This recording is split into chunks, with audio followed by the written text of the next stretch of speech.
court will advise you, as I did the other jurors, to please, if you're talking to anyone else, if you talk to anyone, please follow that admonishment to be careful to respect the privacy of the other jurors in this case, and if anybody persists in talking to you, please report that to the court. And with that, thank you very much for coming. All right.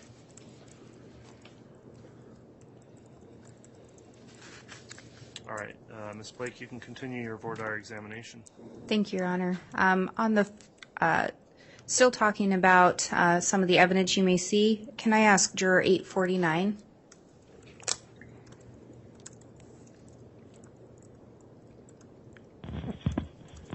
I believe you have several children. I do. And they're old. They're a little older now. They're adults. Would looking at images of children, graphic images, images that may be disturbing for some, do you believe that that would cause you any concern? Yes, it would cause me concern in that I don't think that's the type of thing I'd like to look at or want to look at. No, it wouldn't cause me concern as emotionally damage me, but that's not the type of thing I'd want to look at. If you were to look at evidence like that, do you feel that your reaction would be such that it would overcome your ability to weigh other evidence presented and render a fair and impartial verdict? I do not. Thank you. And Juror 631?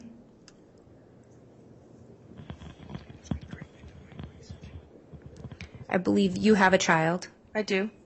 Do you believe seeing images of children that may be upsetting to some would cause you concern? No, I do not. And do you feel that if you were to view evidence like that, you'd be able to still weigh other evidence presented, give all the evidence the weight you think it's due, and render a fair and impartial verdict? Yes, I do think I can. Thank you. And I'll just reemphasize, and I know the judge touched on this as well, but all parties deserve a fair and impartial trial, both the state, Ms. Vallow Daybell, and we also have victims. So does anyone with this additional information have any concerns about your ability to sit on this jury, review the evidence, give it the weight you think it's due, and render a fair and impartial verdict? I'm going to turn the time now to Ms. Smith with the state for some additional questions.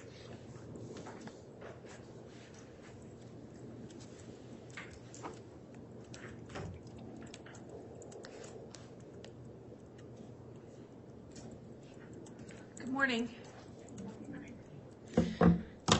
We'll just ask some few questions, and I'll start with a couple of specific questions on some of your stuff in your questionnaire, okay?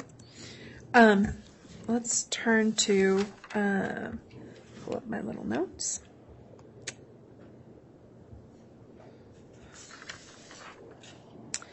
Juror 401. Ma'am, you heard the judge read the instructions about beyond a reasonable doubt, correct? Yes. Okay. And in hearing that instruction, I understand that sometimes hearing the instructions and comparing to what you see on TV or what we hear, there can be a difference. Do you agree with me? Yes. Okay.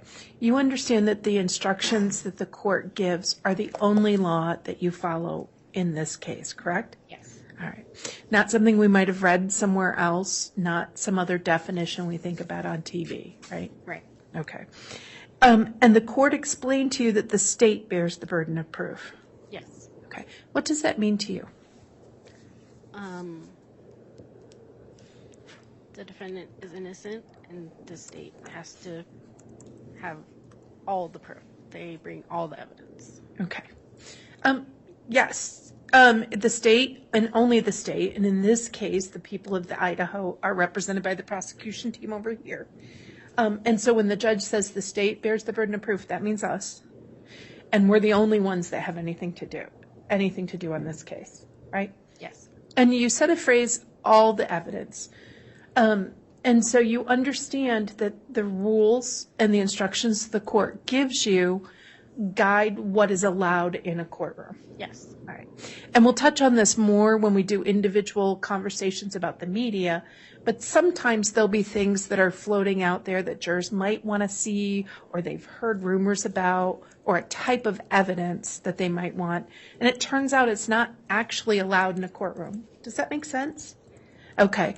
And so some people are like, they'll say the phrase, I hear everything. I want to hear everything, or I want to see all the evidence. And then only certain things come before them, and it causes them frustration. Like they have an idea that there's something floating out there, but they don't get to see it. And then that can block their ability to follow the rules of the court. Do you think if you'd heard about something, or there was a type of evidence you wanted to see, but it wasn't brought before you, that could cause a challenge for you in considering whether or not to convict someone? No. I can only know what's in play here. Right. Exactly.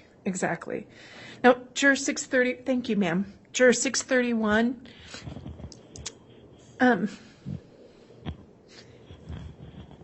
I'm sure you heard my conversation with Juror 401, right? Yes. Okay. I noticed some of your answers talked about, on your questionnaire, talked about all doubt or no doubt. Did you hear my conversation with Juror 401? Yes. Okay. You understand that sometimes there are things that either aren't true out there and that they don't belong in a courtroom, or that for other reasons they just aren't relevant. They don't come in here. Correct. Okay. And is anything about the idea that the decision must be based only on the evidence in this courtroom going to cause a challenge for you? No, if it's not brought in the courtroom, it may not be true. It may be made up, quote, evidence. Basically, if it's not in the courtroom, the court has decided it is not relevant to this case, and it may not be true. Okay. And so following up on that, you understand that it's the state's job to prove every part of the charge beyond a reasonable doubt. Correct. Okay. And that the instructions you get, there'll be pieces of paper you take back with them, have definitions on them. Correct. Have you ever seen jury instructions before? I have not. Okay. Do you have any role in filling out jury instructions? I would assume that I would have to read and follow the jury instructions. Right. I'm sorry. That was probably I clearly might need more coffee this morning. The jury instructions with your employer, do you have any role at legal aid in helping any of the attorneys do jury instructions? No, I do not. Okay. You ever seen any of the jury instructions? I have not. Okay. So understanding that, I thought maybe you might have some places use people in lots of different ways, so I wanted to ask about that. Okay. The instructions the court give you will define what each of these things mean, right? Conspiracy, murder, grand theft. Correct. Each of those things will be kind of like a recipe. They'll have parts to them.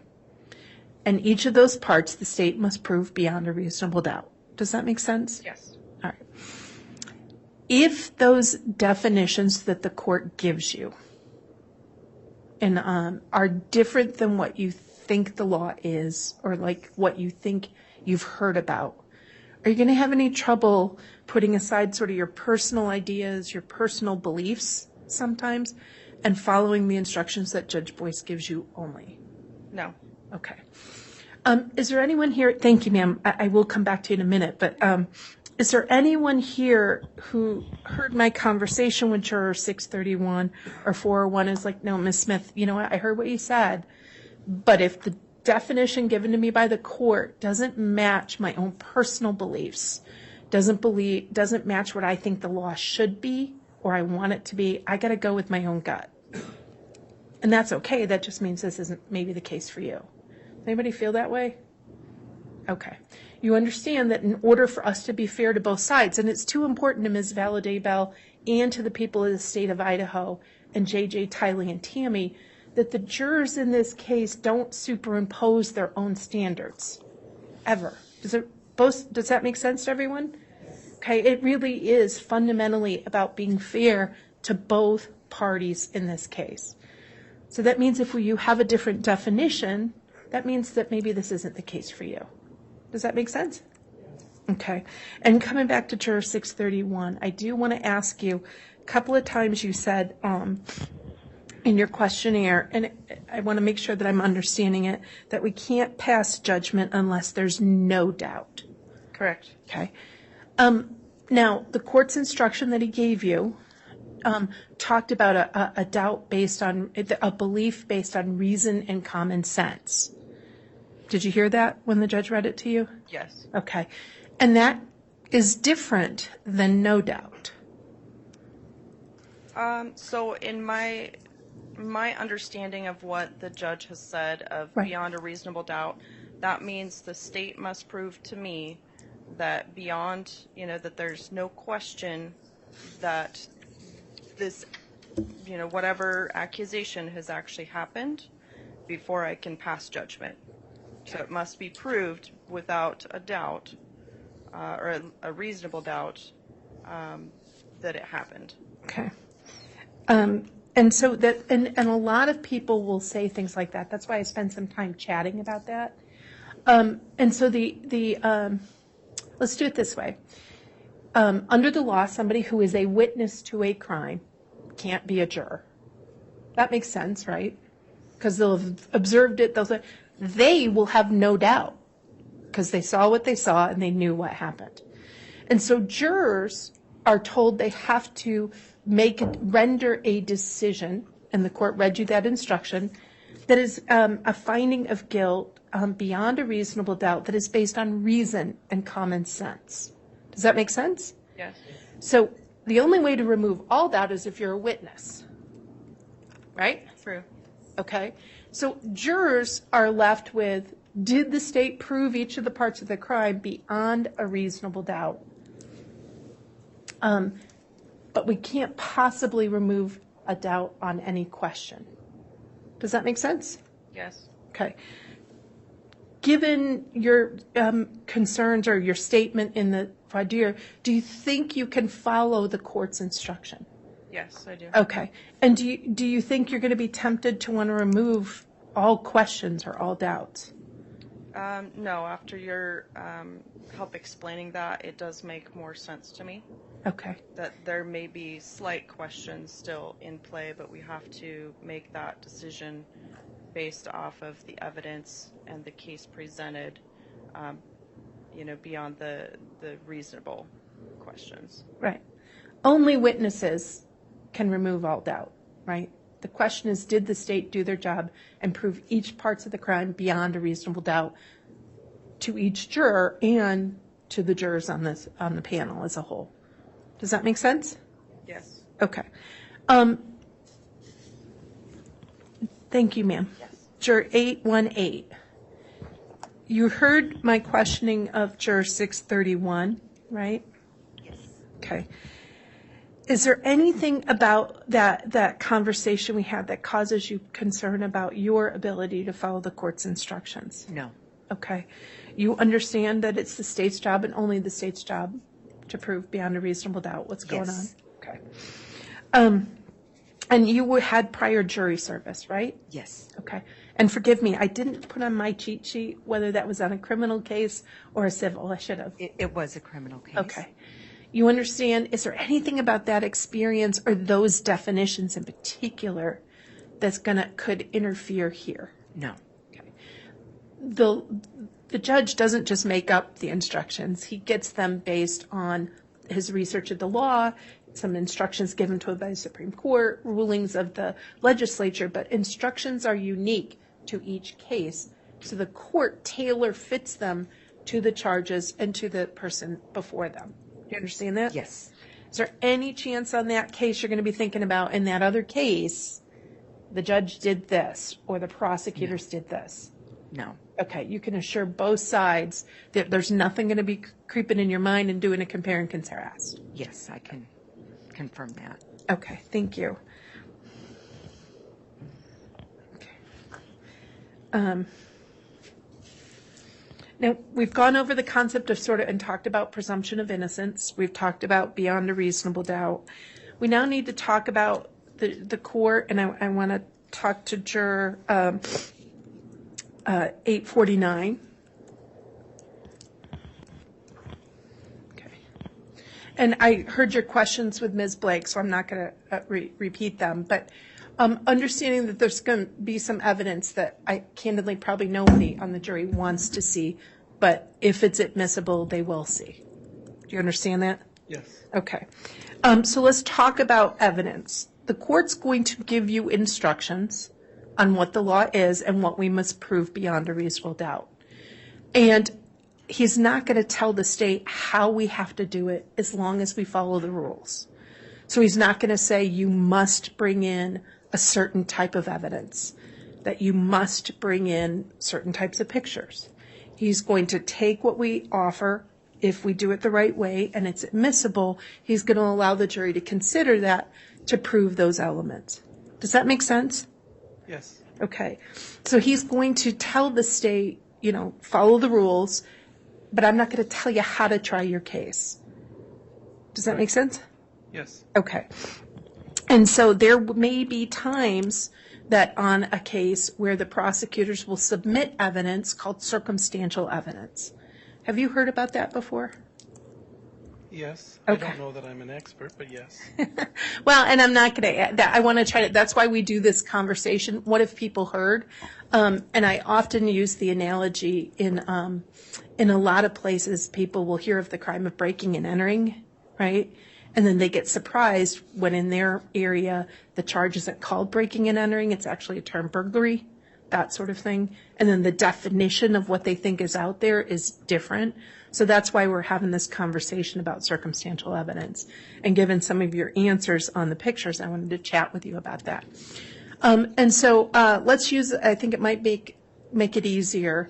If you were at an event and there was a cookie jar in the kitchen, and some of the kids at the event were told by all the adults, stay away from that cookie jar. Do not eat the cookies. They are for later on. And you come in to the event and you walk in and the cookie jar's open and one of the kids, as cute as they are, is standing there, got cookies on their, crumbs on their face, chocolate in their mouth and on their teeth, chocolate on their hands, and the cookies are gone. Are you firmly convinced, do you believe reasonably that that child has eaten the cookie? I think I would, yes. Okay. Now, remember Ms. Blake's analogy of the airline pilot? Is it I think, or would you? That's why she does that example, is so that, because it's just too important to both sides to not deal in that gray of I think. I would assume, Okay. yes. Okay. The child ate the cookie. Okay. Or cookies. Right. That's circumstantial evidence Right. that led you to a belief. And would you expect them to be held accountable based on those circumstantial evidence? Yes.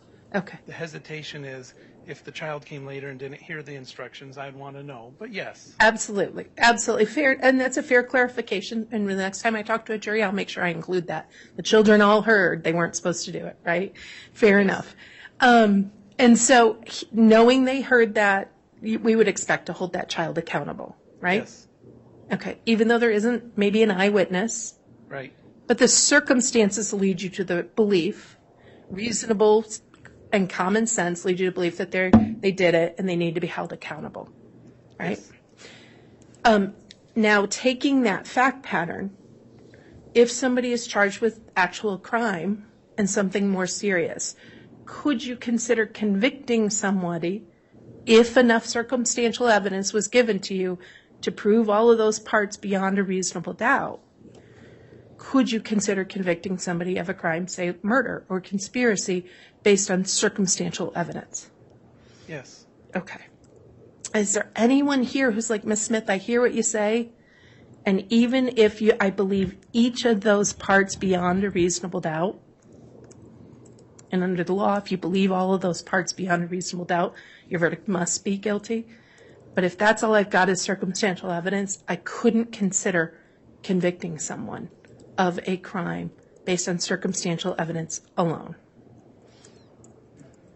No. Juror 401, any concerns with that? I can see you thinking. Oh. I was just thinking if that's what the rules were. If that's what the rules that to convict on circumstantial, then I would have no problem with that if that was the rules. Okay. And if that is the rules, and that you receive information that allows you to consider that, you could do it. Right. Okay. What about you, Juror 863?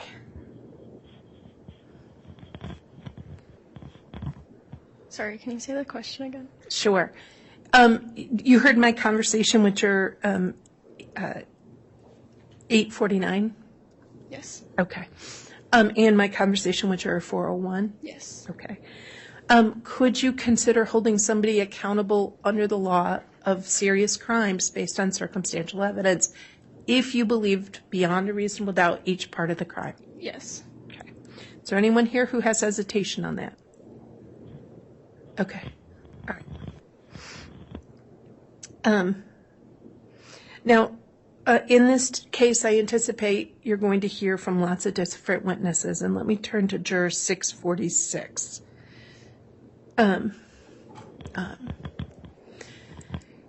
If Juror 646, I was looking at some things, and if a witness had religious belief or ideas, strongly held ideas that were different than your own, and then they testified, is there anything about them having different beliefs than you do that would cause you hesitation in believing their testimony? No hesitation in believing their testimony. Okay. And so you'd be able to assess the credibility of someone whose testimony is different, someone's testimony, even though they may have a different belief system than you do. No issue with their testimony, but the interpretation of the law is no different. Okay, fair enough.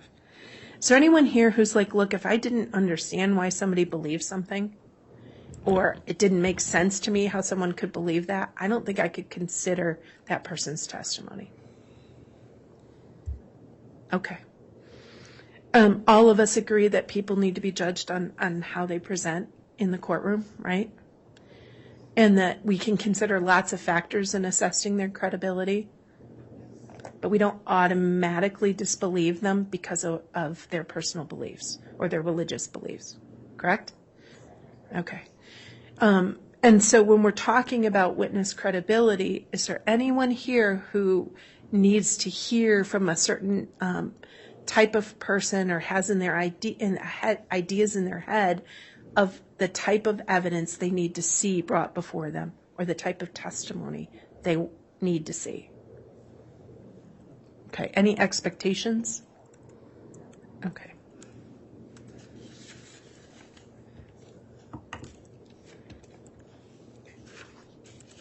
I need to run through some specific questions. I'm almost done, Judge. Okay.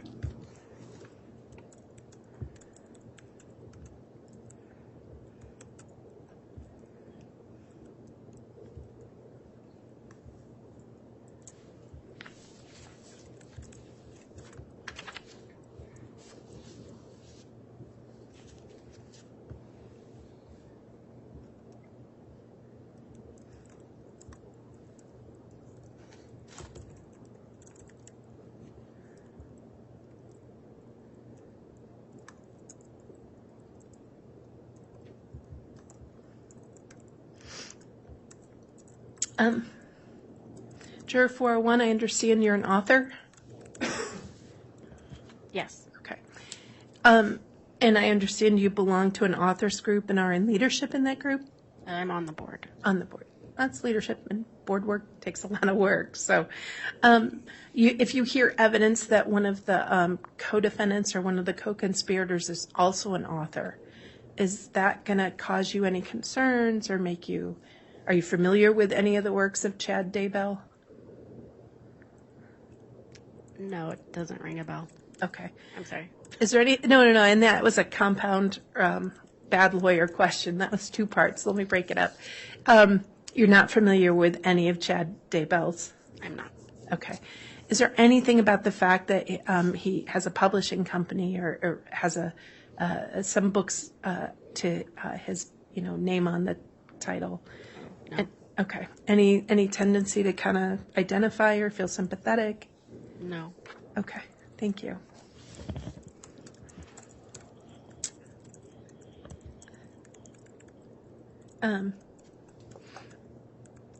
I also chair 401, and again, reiterating our job, because it's too important to both sides, sometimes we have to ask questions if that may seem personal, or and if you at any point, it's not us trying to be nosy, it's us trying to really do the best job by both sides.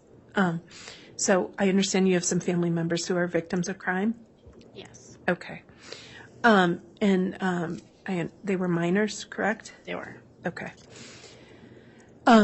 Is there anything about that situation that's going to cause you to sort of identify or compare contrast to crimes against children? Two of the victims in this case were minors.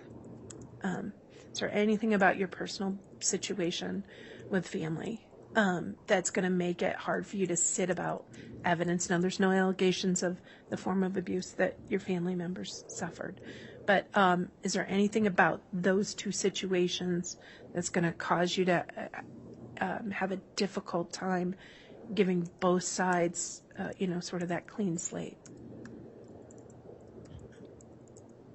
No, it won't. I don't want to, see and hear and know what I'm afraid is coming up, but that's in general, not because of my family members. Okay. And let's talk about that. It is not unusual when you're dealing with a situation where there are crimes involving children that people of normal persuasion don't want to hear this, right?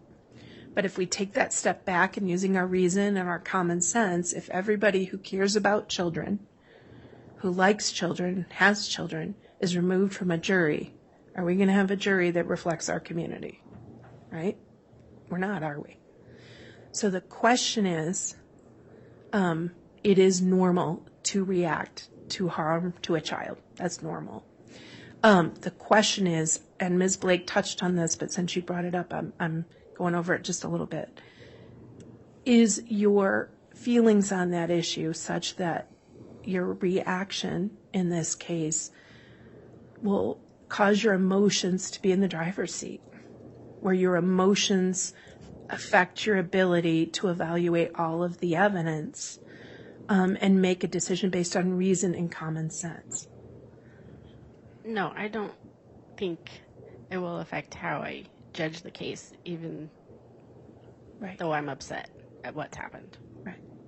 And that's why we're asking, because there's some people who either personal experiences and one of the other jurors shared that, you know what, this isn't the case for them. And that's where that candor, that brutal honesty is needed. So thank you very much. We appreciate it. Okay.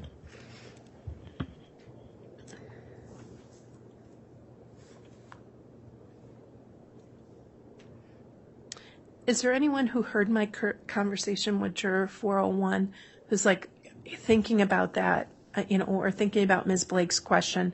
I've rethought. I just don't think I can sit and listen to this type of evidence involving what are going to be crimes against children. Okay.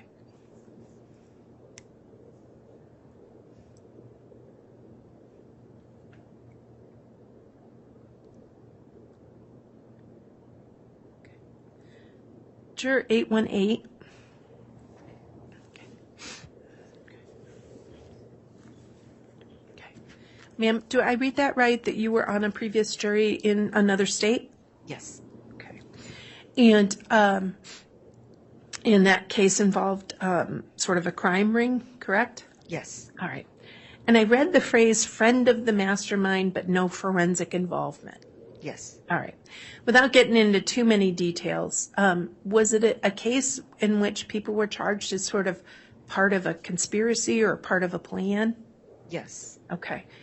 And in that case, there were some decisions made that the state hadn't met its burden of proof, correct? Yes. Okay. You understand this is a conspiracy case Yes. in large part? Yes. All right. Is there anything about that experience that's going to cause you to do a comparison and a contrast? No. Okay. Laws in California are very different than laws in Idaho. Yes. All right. And you understand that the instructions given to you by Judge Boyce are going to be very different than what you got before. Yes. All right. But given your comment on your questionnaire, you understand that a person can be guilty under a conspiracy for the conduct of everybody who's part of that conspiracy. Yes. So the driver of the getaway car is guilty of the bank robbery, even if they never touched a gun and they never went in the bank. Correct. Okay. And the person who plans or finances or moves the plan along is as guilty as the person who does the actual deed. Yes. Okay. Is there anything about your previous experience or anything you've heard here today that you would have trouble following an instruction like that? No. Okay. Thank you, ma'am. Now, the other jurors, you heard my conversation with juror 818, right? Is there anybody here who's like, Ms. Smith, I heard that. I don't think I could hold sort of the driver of the getaway car as guilty as the guy who went in with a gun. Understand, if the instructions tell you that and the law is given to you that says that, the person who participates in the plan and contributes to it is as guilty as the person who does the deed, right? Okay. If I can, I'm going to go back to juror 818. Apparently you're good at jury duty because you get called a lot. So, but that means we get to ask you lots of questions. So on that situation,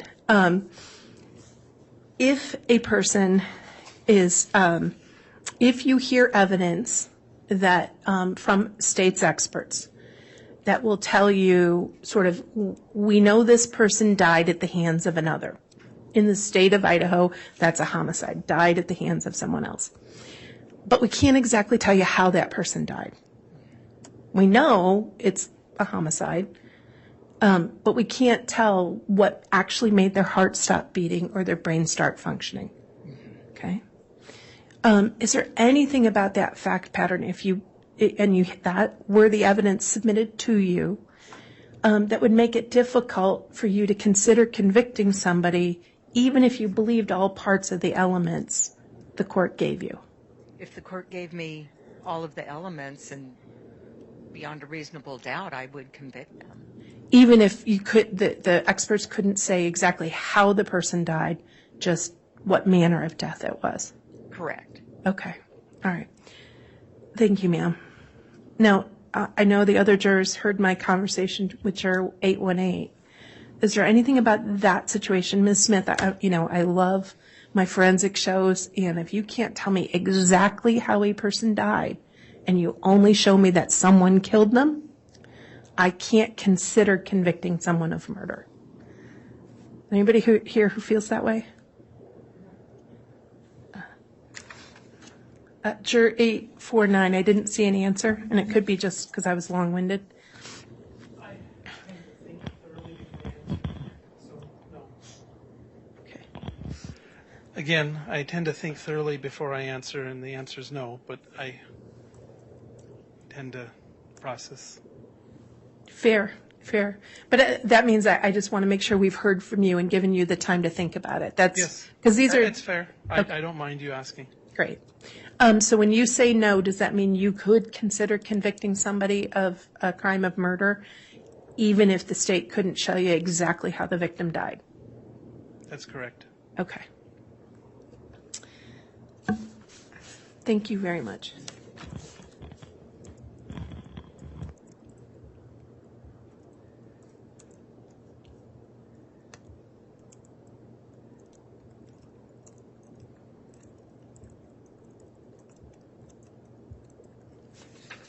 Let me check with my colleagues, and I think I'm done, Judge. Thank you. Thank you very much.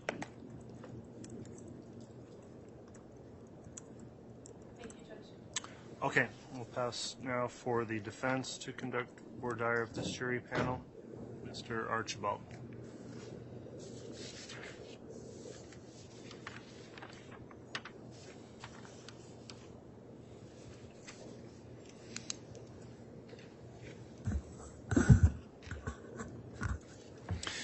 By the time it's my turn, a lot of the questions have already been answered, so I'm usually pretty brief.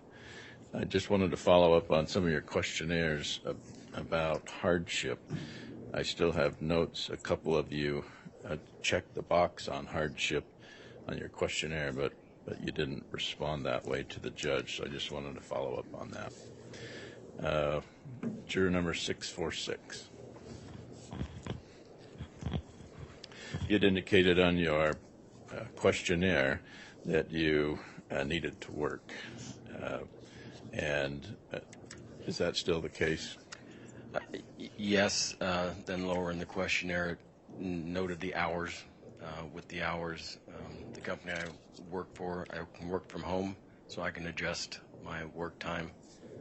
I work with a lot of folks overseas, so I have late meetings anyway, so I should be able to work around the schedule.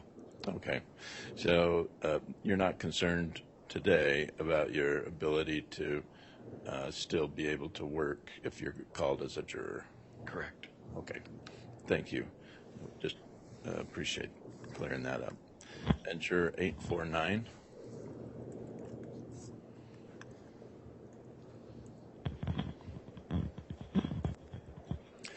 I believe you also indicated that you needed to work on your questionnaire, and so I wanted to clear that up with you today.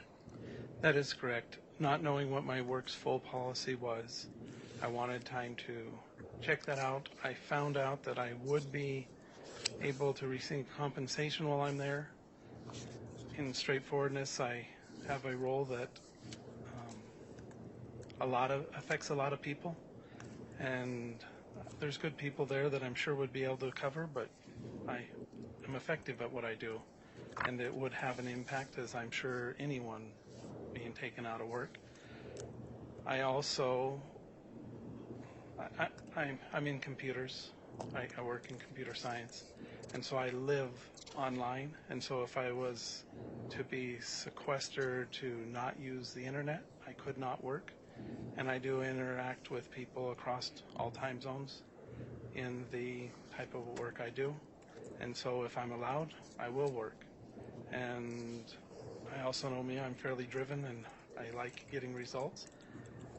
And in order to be completely focused and ability to do what I think would be needed as a juror, there's a temptation I have where I'm results oriented at work and I'd want to work. And so I have a concern that I would have to monitor myself to not overly work two jobs, in a sense, the jury duty and my regular job. And so are you asking to be excused for hardship, or in your mind are you thinking, I can work this out? In my mind, I know I could work this out. I'll be honest, I'd rather not, but I know I could. I'd just rather not. And it's totally your call. It's part of the honesty that the prosecutors have encouraged us. So it doesn't hurt. If someone took the choice, can I serve and feel I would do it honorably? Yes. Do I understand what's being asked of me? Yes. Do I know that the amount of people that would have questions of me, likely I would be needed unless sequestered? Yes. So, Your Honor, none of your answers are wrong. That's your life. So I'm going to challenge Juror 849 for hardship so that he can work. What's the response from the state?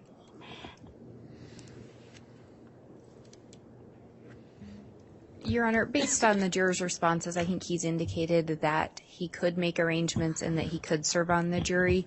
While someone may rather not, that's not the real question with regard to hardship. I know that's how it was presented by defense, but that's not the real question. So given his responses, the state appreciates his willingness to be here and appreciates his answers in regards to his ability to serve, and we would object to him being removed for cause. All right. The court's going to overrule the challenge as to this juror based on the responses that he could make arrangements, that it wouldn't at this point necessarily constitute undue hardship.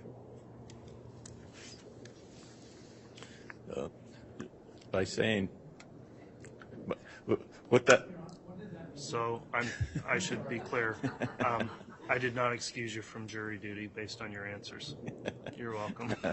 So it means that I tried, but they said no. So, all right. I agree. Okay. Anyone else who is in a predicament at work or at home that you think you... So, Juror 869. My fellow juror raised a question. Is it a possibility if we are placed on the juror that we will be told to stay off computers altogether? Because I also work, but and I work from home, and have a very flexible schedule, but my job does require me to be online. So, I'll answer that if I could. yes. There will be an instruction that you have to avoid being exposed to any sort of media coverage or information about this case while you're serving as a juror. I don't know that the instruction would completely prohibit anyone from accessing computers. It's kind of impossible in this day and age to require that if even you have a phone. I mean, phones all run off the internet. So I understand the practicalities of that. The instruction is based on ensuring that you're not exposed to any information during the course of the trial that would affect your knowledge of the case. Understood. Thank you. You're welcome. And so are you able to access your computer without seeing the headlines of the day? Okay. And that was Juror 869. Thank you. The other... You've heard a lot of statements about beyond a reasonable doubt, presumption of innocence, burden of proof. Do all of you understand that the defendant does not have to prove anything during this trial? Will any of you hold it against me if I don't prove one thing? Because it's not my job, right? You understand that it's the state's job to prove every element beyond a reasonable doubt. So if the defendant elects, and there's some questions in your questionnaire about this, if the defendant elects not to testify, you can't hold that against me or my client, right? Will any of you hold it against a defendant if they don't testify?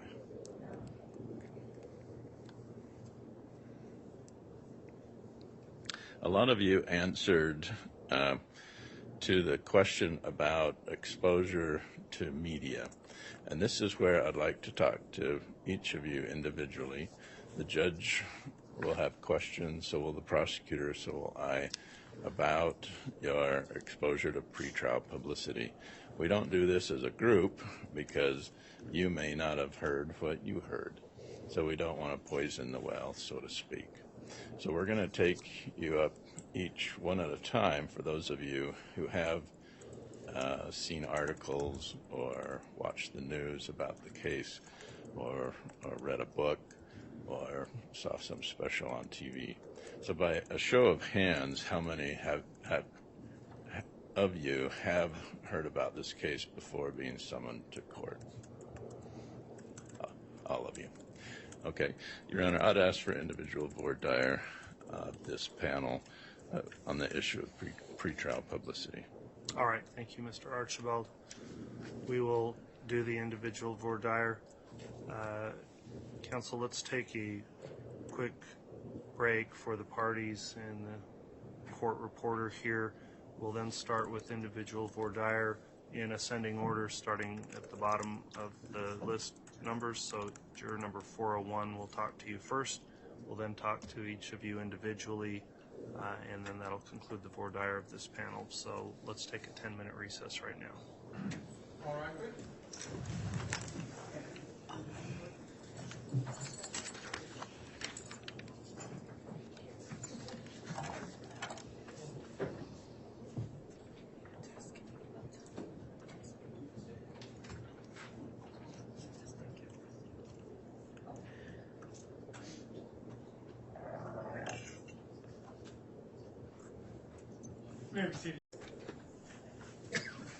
Thank you. Please be seated.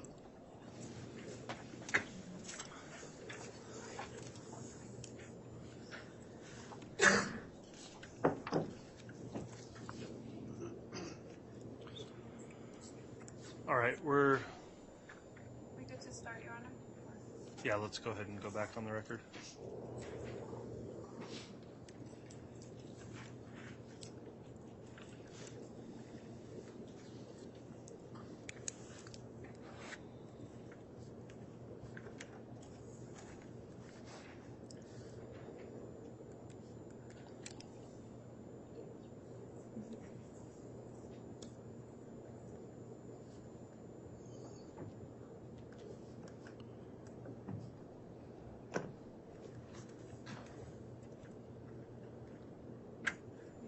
The simulcast is back on, Judge. Okay, thank you.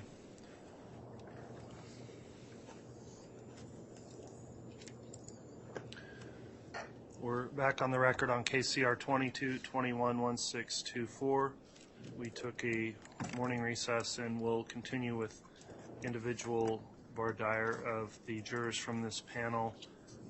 In a moment, we'll have one brought in. A couple of points I wanted to make on the record before we got started, noting all counsel are present and the defendant here.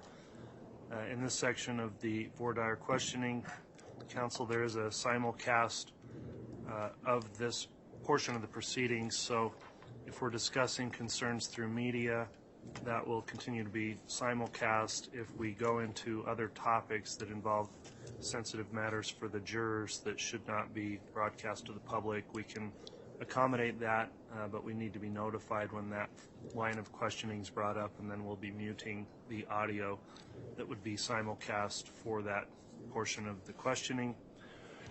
I'll also just state a concern that's been brought up in terms of making a record in the case. When all jurors in a pool are answering simultaneously yes or no, I think if it's clear that they've all answered, the record's probably satisfied that no one answered alternatively. But when some say yes and some say no and they all speak as a group, that's difficult for the court reporter to indicate what happened. So we probably just need to clarify on the record, okay, everybody said yes except for jurors XYZ answered no. We'll talk to them now, and then we don't have some gap about how a response from some particular juror could have been made there. So with that in mind, then, if the parties are ready to proceed, we'll have Juror 401 brought in for individual voir dire.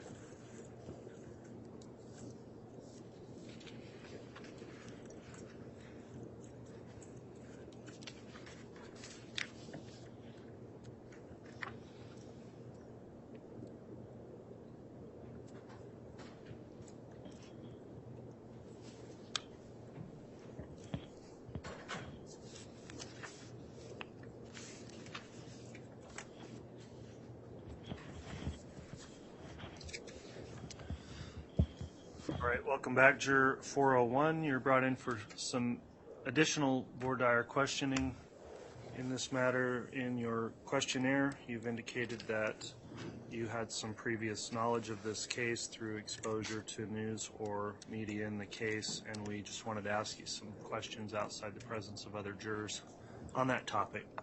So I'll ask you a few preliminary questions. When do you think you last heard about this case, either in the news or through the internet or your phone or somehow? It's been a while. It was when the bodies were found. Okay, did you ever watch any documentaries, specials, news broadcasts like Dateline or 2020 or Netflix or anything like that? No. Okay. Before you were advised of what the defendant was charged with specifically here by the court when you were brought in, before that time, were you aware that she had been charged with any crimes anywhere? Just these ones. Okay, and what specifically had you heard about what she had been charged with? I thought it was the murder of the 2 children. Okay, that concludes my line of questioning. Does the state have any questions for Juror 401? Just a few, Your Honor. I did, with regard to the media stuff, I think on your questionnaire you had indicated that you'd seen or heard some stuff regarding the children's bodies being found while the defendant was in Hawaii, and that the bodies maybe were found on a relative's property. Was that all from the same source, or did you learn about that at the same time? Do you recall? Yeah, I think that was all at the same time. Just, I just remember hearing she'd been extradited from Hawaii, and I don't really remember about the property. I just have a vague idea that they were found on a property, so I don't know where I heard that. And you don't know where you heard it. Do you recall if it was reading a newspaper article, something on the internet, someone telling you, a news report? Oh, it would have been something on the internet, something I'd heard. It might have been news. I don't think I ever watched anything on YouTube about it. I think it was just news. And then I think shifting gears just a little bit, because the judge had asked about hardship before, and I did just want to follow up on the part about if this trial ended up requiring sequestration.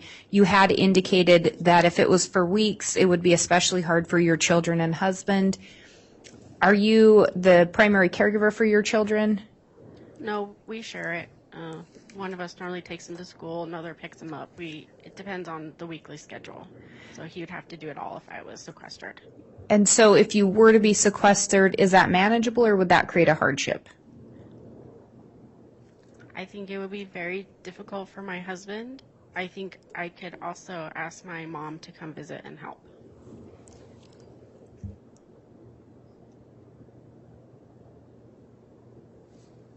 The state doesn't have any additional questions, Your Honor. Thank you. All right, thank you, Ms. Blake. Mr. Archibald or Mr. Thomas? The source of the news then that you remember about this case was from the internet? Yeah, I don't watch news on the TV. It's always on the internet. And so the internet feed would be from where?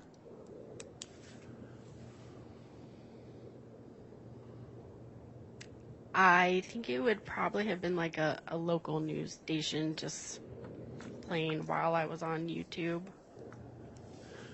So you subscribe to YouTube? I'm on YouTube a lot, yes. Okay. And so that's where an article would just show up?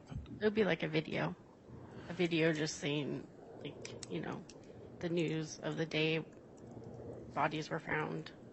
And was that KTVB news feed? I don't know. Was it like Yahoo News or? Oh, I would think it would be like a Boise one. Okay. And what were your feelings when you consumed that news? Oh, that's horrible that happened. And what were your feelings when you were summoned for jury duty and determining that you may be called as a juror in that case?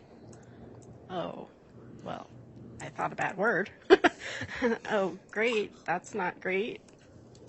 This is a big case. Yeah. It's daunting. Yeah. And when you look at your phone, do you have like the comment section to your news feed? Yes, there is one. And do you read those comments? Yes. I don't know that I've ever looked at it specifically for this case. And the comments that you did read probably are not nice. Is that fair to say? Yes, that is. Yes. That's fair to say? Yes, that's fair. Okay. And so a lot of people share the feelings that you got that, oh, this is a terrible case. Is that right? Yeah, I would say so. So having a juror in your state of mind, you're the only one who knows. And do you believe that you could set all that aside and start with Lori with a clean slate? I think everything I've heard up to this point is rumor. I would think that what is shown here would be the fact and the truth, and I can separate rumor and fact and truth. That's what I would do for this case. And you're an author, right? Yes. And so you write fiction, Yes. and so you're able to separate what's true and what's not true through your writing. Yes. And do sometimes the lines between fiction and nonfiction get blurred? For me? For you. No. Okay. And so how about for some of your readers? Oh, yeah, I think some readers, yes. Yeah. And so what I'm trying to do here is make sure that we start out with jurors who don't have any preconceived opinions about this case. Do you believe that applies to you? Yes, I think I don't really know what's going on here, and anything I've heard before, like, I can just disregard. Like, that was just stories, and now I will hear the real truth. Yeah. All right. Well, thank you. Your Honor, I appreciate your 401 being honest with us about her exposure to the news. I still believe that it may have impacted her. So not to offend this juror, but I do lodge a challenge for bias. All right. There's been a challenge for the juror. What's the state's response? Your Honor, I think based on some inconsistent answers with further questioning by defense counsel, the state would have no objection to the defense's motion.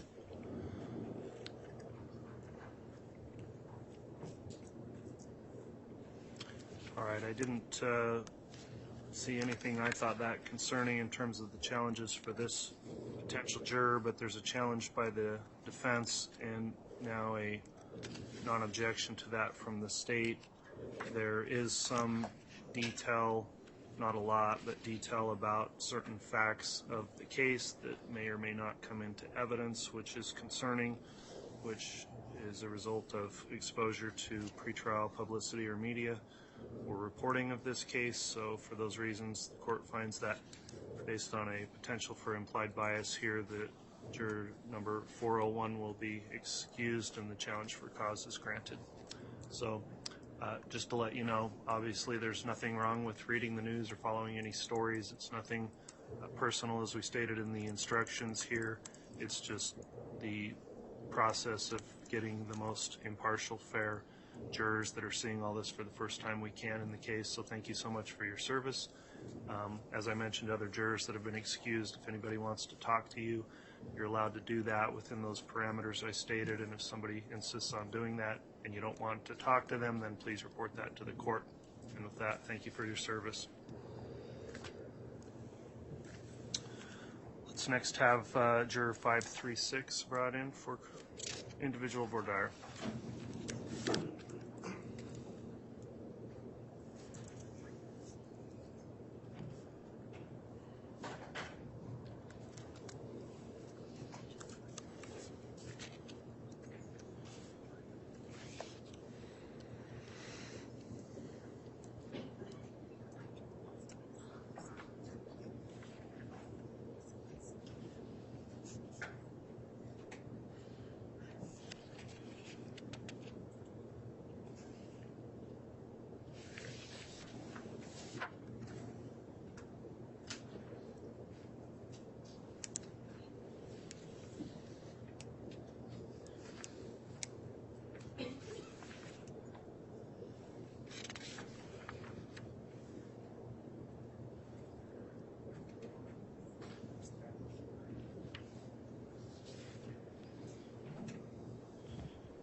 All right, juror number 536 is seated for individual voir dire.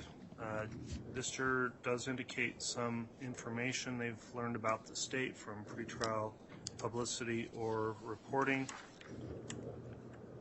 I'll have a few questions and then allow the attorney some additional questions.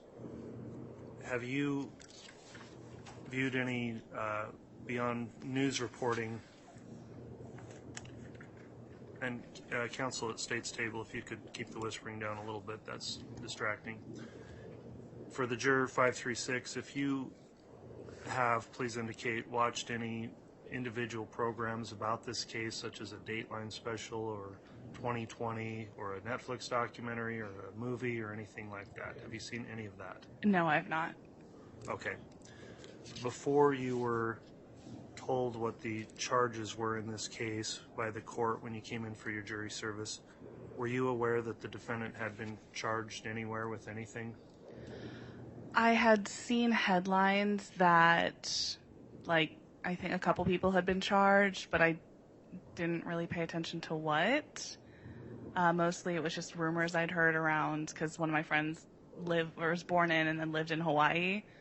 And when I heard that some like kids were missing and they might be in Hawaii, like my friend was talking about it, but I didn't know any specifics of charges or anything. Okay, thank you. That concludes the court's additional voir dire for this juror. Does the state have any questions? I think just a few, Your Honor.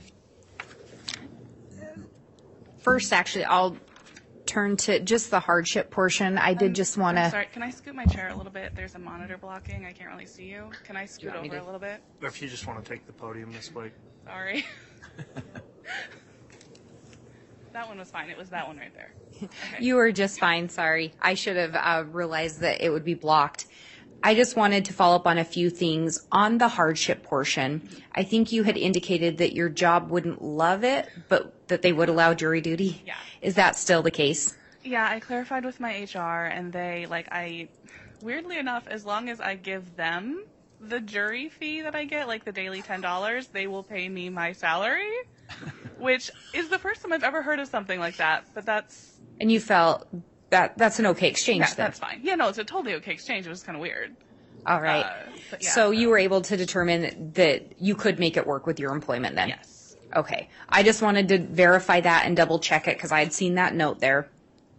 And then with regard to the media, it looked like you had indicated you've seen her name in the headlines, something about missing kids in Hawaii and not much else. Yeah. Is that still pretty accurate? Yeah. I said, mostly headlines. I don't know a lot about it, but I'm familiar with the name. And you'd also indicated that you had seen the kids were missing and found buried somewhere, and you had a friend that talked about it once because she was from Hawaii. Yeah. Did you go into a lot of detail with your friend about it? Do you recall? No, she just said something like, oh, those kids that went missing in Yellowstone, maybe they're in Hawaii. And I'm like, oh, that's great, because kids missing in Yellowstone is scary. And then she got back to me and she's like, turns out they weren't in Hawaii. They found them buried somewhere. And that's kind of all I know. And so just based on that information provided from your friend, yeah. Did you then go look anything up, try to find more information? No, I'm not really a true crime fan. Try to avoid that if I can, but here we are. Anything about that information that you've seen or heard that causes you concerns about whether or not you could sit on a jury in this case and set aside anything that your friend may have told you or anything that you've seen on the news or media and only consider the evidence presented during the trial? I don't have any concerns about that. Go ahead. I was going to say, I'm familiar enough with court to know that the only thing that matters in a case is what is presented in this courtroom, and I'm very good at compartmentalizing information. So. And with your ability to compartmentalize, do you have any concerns about your ability to set aside anything you may have seen or heard and render a fair and impartial verdict in this case? I don't have any concerns. I don't have any further questions. All right. Thank you, Ms. Blake. Mr. Archibald, you may inquire. So it sounds like your friend was more involved in this case than you were. Yeah, I have a few true crime junkie friends, but that's not my scene. And do they know that you could be on the jury? They know that I have jury duty, but I haven't discussed any of the case with them. I've only talked about it with my employer. Have your friends asked you about about your appearance last week and then today? No, they haven't. If you listened to the evidence and then voted not guilty, would your friends be upset with you? I have no idea. I don't know what their opinions on the case are, but my friends trust my judgment, so I don't think it would be a problem. Okay. So they're not that, they haven't expressed such strong opinions to you about the case that you've made up your mind? They haven't expressed any opinions to me about the case, just some information about, like, kids being found and not found. Okay. In your state of mind, with what you know about what you've heard about the case, are you comfortable in serving as a juror? Yes, I feel comfortable. Your Honor, I didn't previously object to juror number 536. I didn't object last week, and I don't object today. All right, very well. I'll just, I think, put on the record at this time then, the defense has passed this juror for cause. Does the state also pass juror 536 for cause? Yes, Your Honor. Okay, juror 536, if you'll go ahead and return with the bailiff, you'll have a few more instructions before you leave today. We will next have juror 631.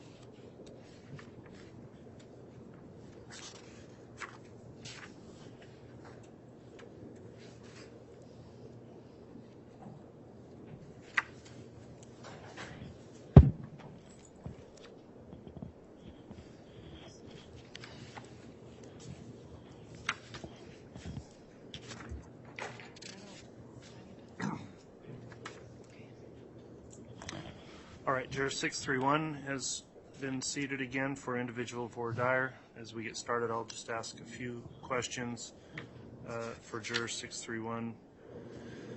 Before the court advised you of the charges in this case, were you aware at all of what the defendant had been charged with here or anywhere else?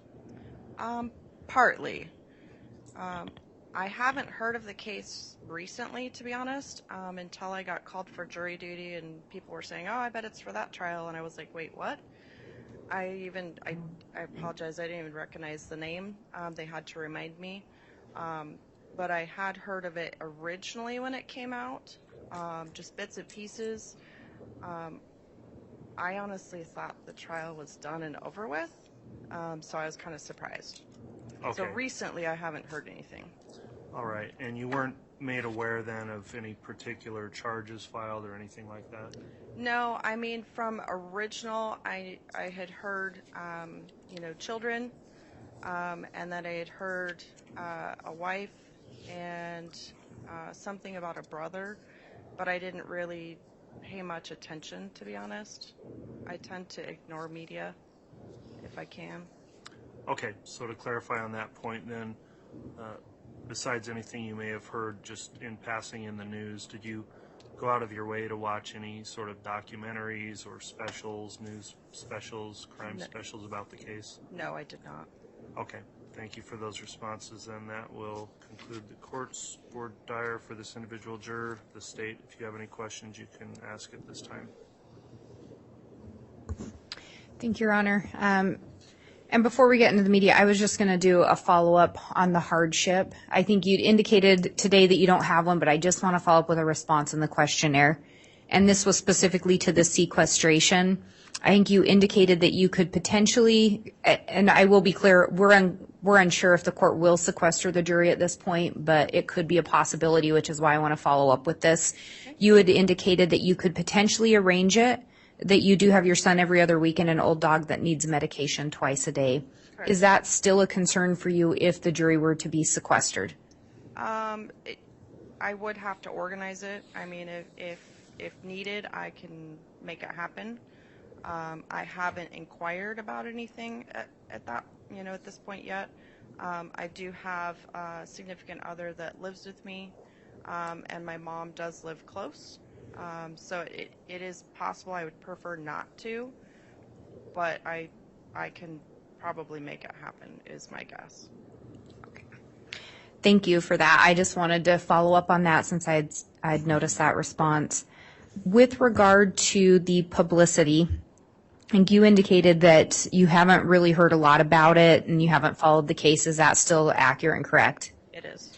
You did make a comment about hearing something about a brother. Do you recall where you would have heard that comment? It was years and years ago, and I honestly don't know if it was an individual, if it was, social media, if it was news.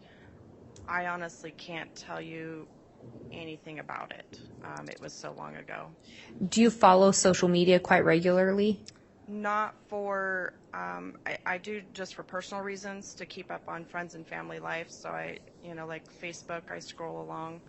I don't typically follow any real media pages. I do follow some just to follow up with like Boise State or, stuff like that. But I tend to shy away from stuff just because it's not typically a full story is what I found. Do you recall if you've ever, while on social media or otherwise, seen any feed stories, anything pop up in your feed about this case or this? Not recently, no. Nothing's popped up recently.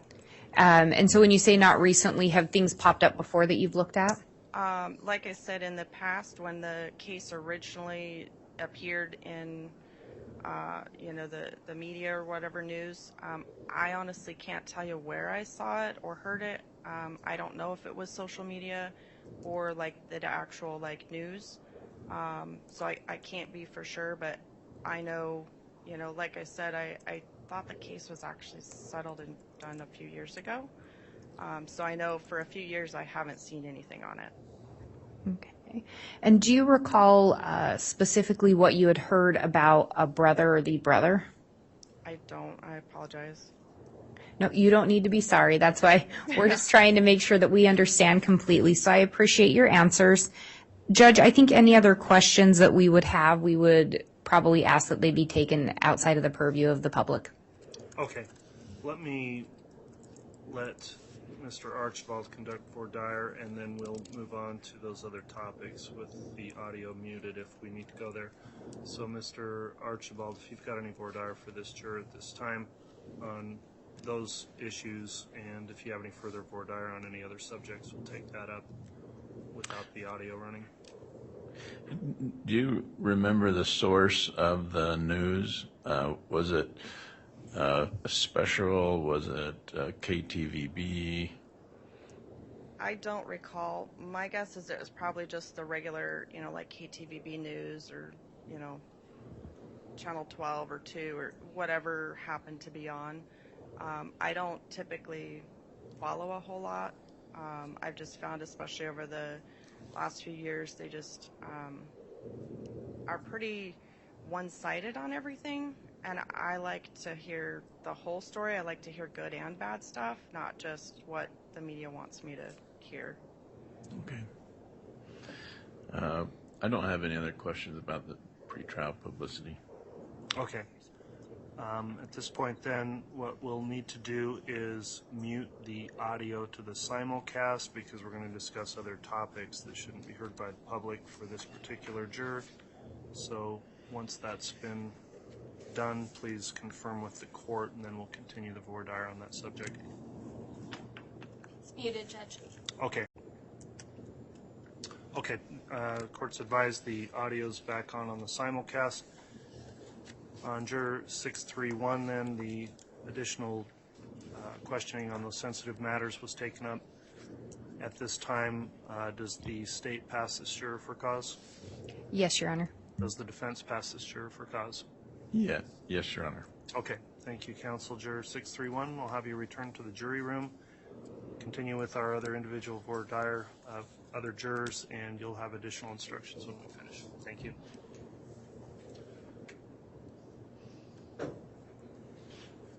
Juror 646 will be next.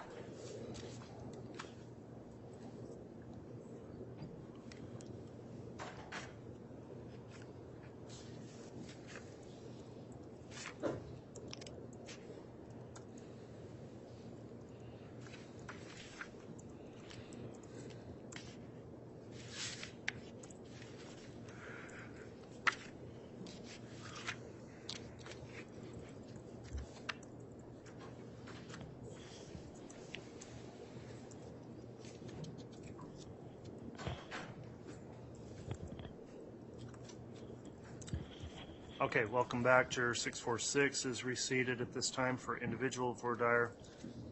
The court's reviewed your questionnaire. You have some information about this case through media or news reporting. I think you also had some concern regarding hardship that was already discussed but could be discussed again here. Starting with the media exposure you may have had to the case, Juror 646, I'll ask you first, are you, prior to coming in and the court advising you of the charges in this case, did you know anything about what the defendant had been charged with here or anywhere else? Yes. What did you know about that specifically? Basically the charges that you described. Okay. Any other information you had through the news about her being charged with anything anywhere? No. Okay. In terms of what you've seen in the news or the media, is that through normal news broadcasts or reporting on the internet? How did you see that? Yeah, local, I guess local and national media headlines. Usually when I log on to pull up a new web page, there'd be news articles, and I scroll through the headlines and see stuff. Okay. Have you watched any sort of documentaries or made-for-TV movies or specials, news crime specials about this case? No. Okay, that concludes the court's individual voir dire for this juror. The state can inquire as to Juror 646. Thank you, Your Honor. And I did want to just start with the hardship. I just want to ask a couple questions there. You indicated that you can sit on the jury today without a hardship. Is that correct? Correct. I noted on your questionnaire you had marked that your full-time job could potentially be a hardship, but that you would likely be able to maintain employment. Have you been able to figure that out? Excuse me. Yes, as I mentioned earlier, with the hours planned to be in the courtroom, I should be able to maintain my work responsibilities after being released from the court for the day. With the suggested court schedule, that would work for you? Yeah. As mentioned by the other juror, being sequestered could be a challenge, but even there, I think I could work around it. Okay. And I think the court had indicated that there is a chance that there would be some sequestration in this trial. That hasn't been decided yet. So you believe that you would be able to work around that? If not for an 8-week period, if I think that was possible up to a couple of weeks. And you'd be able to do that and be able to set aside any concerns with work and focus on the evidence presented in the case? Correct. Thank you. You just indicated that, so I just wanted to make sure that I clarified that with you now. With regard to the media exposure, I think you had indicated on the questionnaire you've seen a little bit in the news and some headlines, that you know very little. You know that she's accused of involvement in the murder of her children. Is that still accurate with what you know of this case? Yes. Anything additional that you've learned since being called for jury duty? No. Does anything about what you have heard or seen cause you concerns with your ability to set any of that aside and only listen to the evidence presented in a trial in this matter and give it the weight you think it's due? No concerns. any concerns about your ability to sit on this jury and render a fair and impartial verdict based on anything you've heard or seen before? No. Thank you. I have no further questions. All right, thank you, Ms. Blake. Mr. Archibald. So on the source of the news, you mentioned local and national. Local, would that be like KTVB? Yes, correct. And then national would be what? Like Fox or CNN. And some of those stations have presented specials, Dateline or 2020 or 48 Hours. Have you ever watched any of that? No. Did you watch any YouTube series about this case? No. Any Netflix? No. There's also been books and movies about this case so far. Did you watch any or read any of that? No. So you and only you would know your exposure to. Has any of that caused you to think that my client is guilty, even though you haven't heard any evidence? No. So do you have any problem with still presuming my client innocent? No. Thank you. I don't have any other questions. All right, thank you, Mr. Archibald. Let me inquire at this time then, does the state pass Juror 646 for cause? Yes, Your Honor. Does the defense pass this juror for cause? Yes. Okay, Juror 646, you'll be returning to the jury room here, and then we'll have some final instructions before you're excused for the day. Thank you.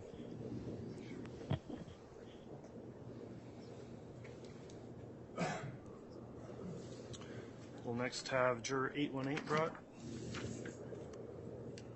Actually, yeah, 818.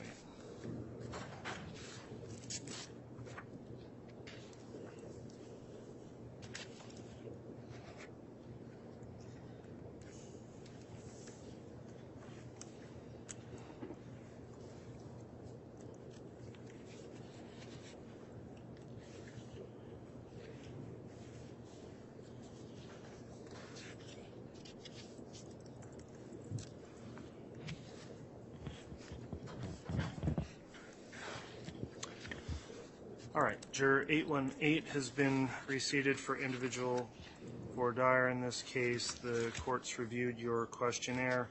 It indicates that you have some exposure to this case through pretrial reporting or publicity, and we wanted to be able to question you about that outside the presence of your fellow jurors. So I'll have a few questions for you to get started, and then I'll let the attorneys ask additional questions. On my questions, let me first ask, before you were brought in for this case as a juror, were you made aware or did you have any knowledge of what charges or any charges that had been filed against the defendant here or anywhere else? No. Okay. Did you have anything else to add on that? No, just some of the basic news. It all becomes white noise, a lot of it. All right.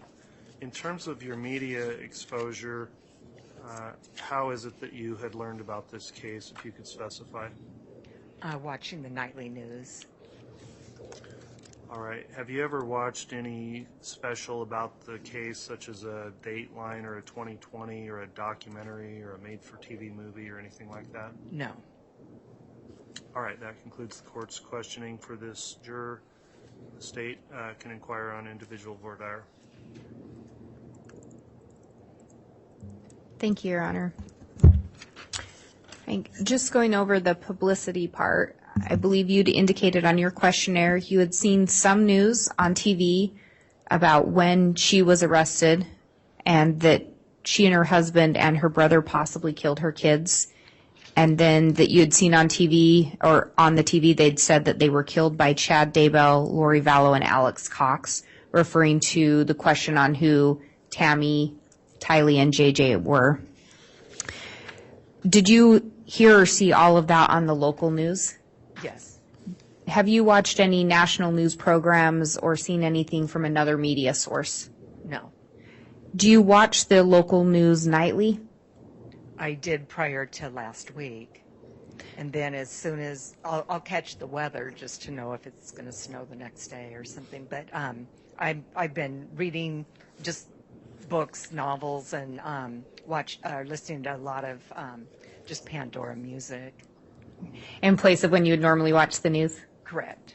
Up until last week, had you seen all the local coverage of this case then? No, I just I have the news on, but I'm usually cooking dinner at that time, and just it's kind of in the background. Okay, just one moment.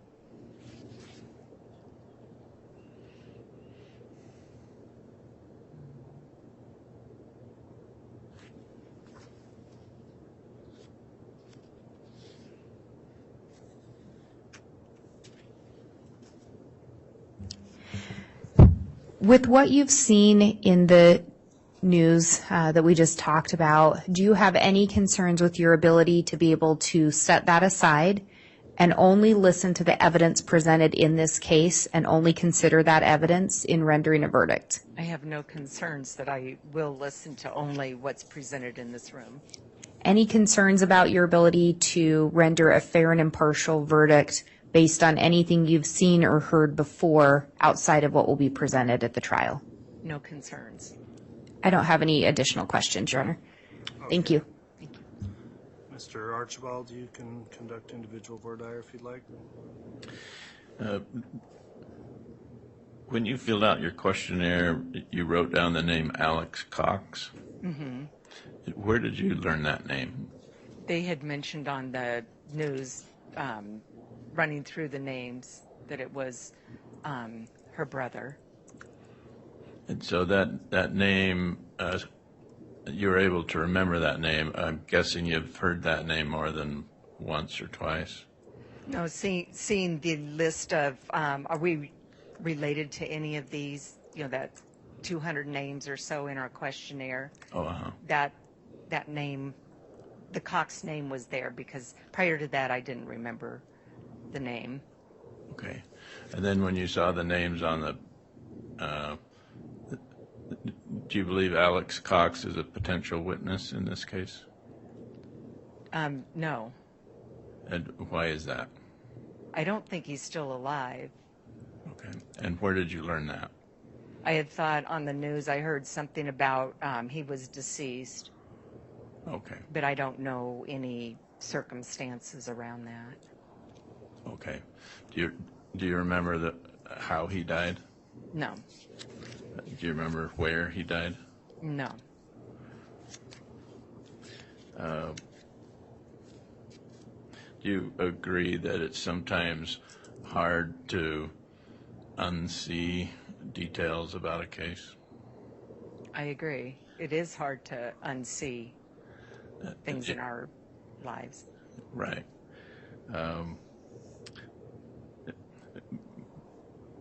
And no offense to you, ma'am, but because of that exposure, Your Honor, I'm going to challenge Juror 818 for implied bias. All right, what's the state's response? Your Honor, the state will not object to the defense's motion. All right, the court's considered the request that Juror 818 be excused for cause on the basis of implied bias. I do find that, while not substantial, there is some concerning detail to what has been recalled about the case, which could rise to a concern and implied bias, so the court will rule and grant the challenge to excuse Juror 818 for cause. So thank you so much for filling out your questionnaire and coming in today as well. As I mentioned to other jurors, when you leave, please be respectful of your other jurors. If you want to talk about anyone, talk to anyone about this case, and if anyone persists in talking to you and you don't want to talk to them, please report that to the court. With that, you have our sincere thanks, and you can be excused.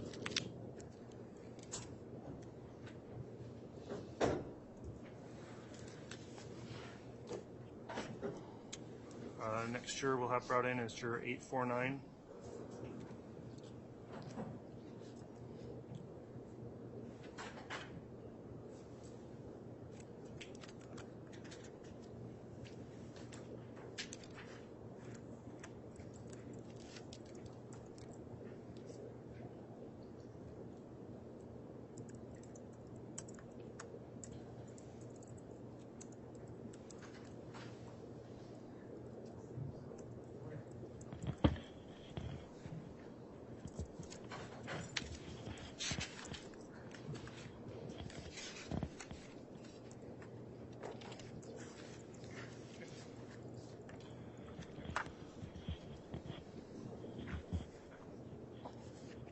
All right, Juror 849 is returned for additional individual voir dire in this case.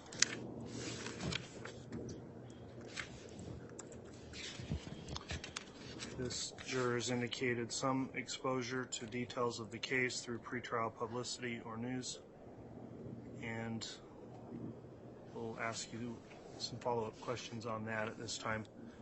So the first question I would have for you is whether or not you were aware of what this defendant was charged with before you came here for your jury service.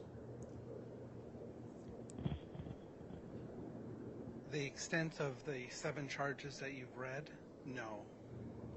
The potential for a murder trial, yes. Okay, and with what you had heard, was that, did you know anything else about what the defendant was charged with here or anywhere else in terms of any details?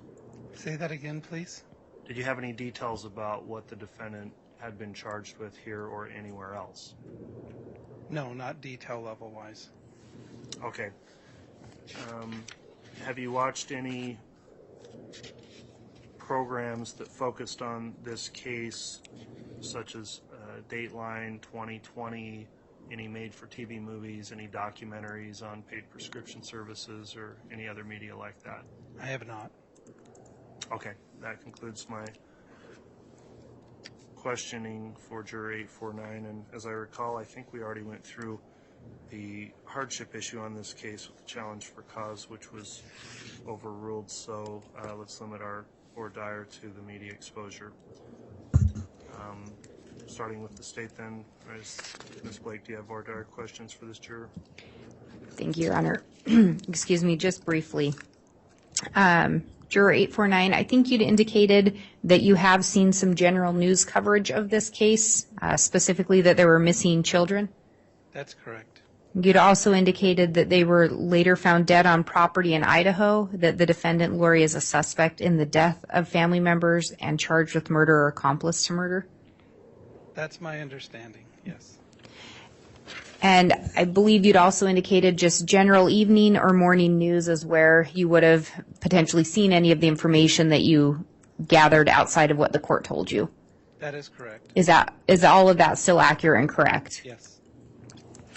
With that information, is there anything about what you have heard or seen that causes you concerns about your ability to sit on a trial in this matter and only consider the evidence presented in court and ignore what you may have seen on the news or other media sources?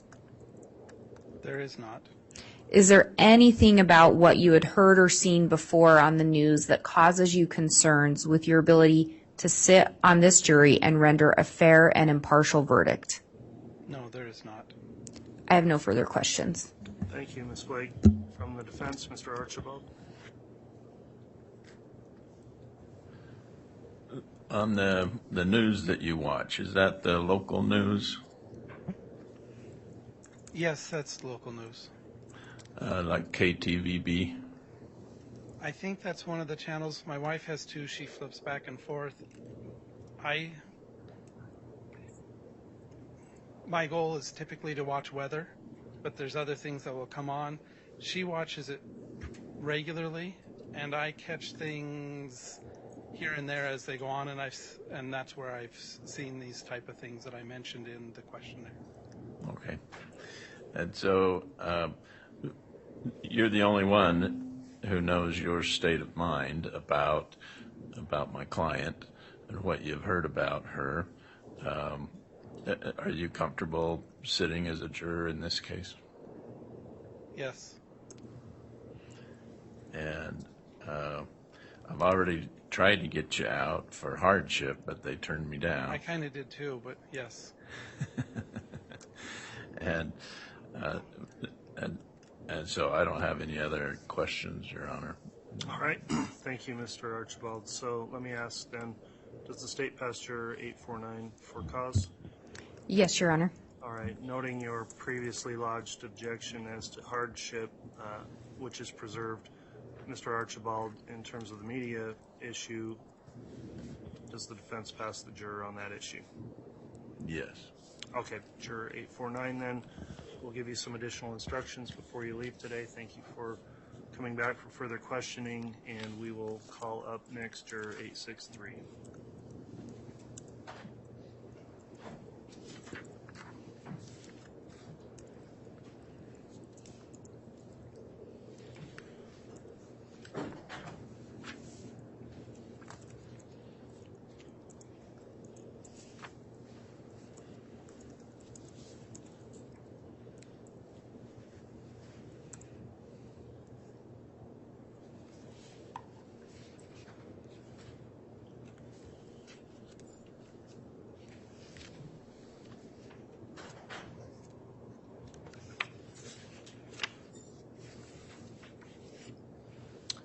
All right, Juror 863 is reseated for individual for Dyer. In this questionnaire, this juror indicated some knowledge of the case through pretrial news reporting or publicity, and we wanted to ask you a few additional questions about that.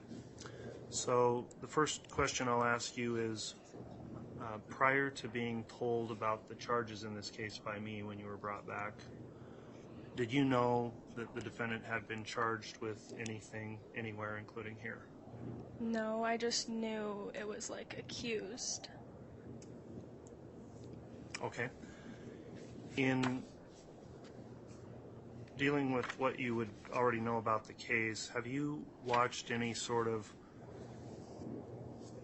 programs that focused on this case, like a documentary or a 2020 news program, a Dateline, or looked some up on YouTube or anything like that? No. Okay, that concludes my individual voir dire for Juror 863. Does the state have questions? Just briefly, Your Honor. I think you had indicated in your questionnaire that your knowledge was that she is accused of killing her kids. You don't know Tamara, but you heard her kids were missing, referring to who JJ and Tylee were? Yes. And I believe you also indicated that you may have seen or heard that on KTVB or another news station. Yeah. Do you recall for sure where you heard that? I don't recall. I don't even remember when I actually saw it, but I do remember like reading the headline.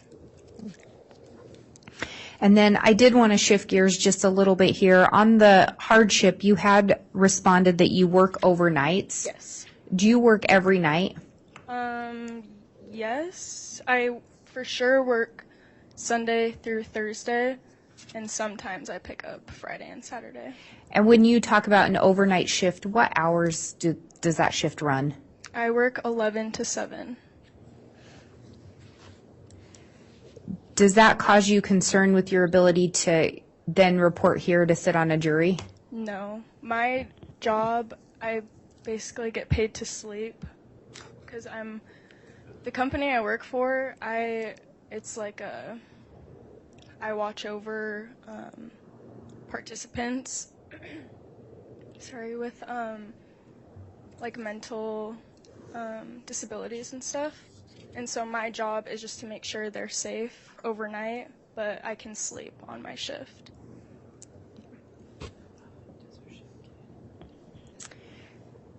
When you can sleep overnight, do you, because of your duties and watching other people, does your sleep often get interrupted? No.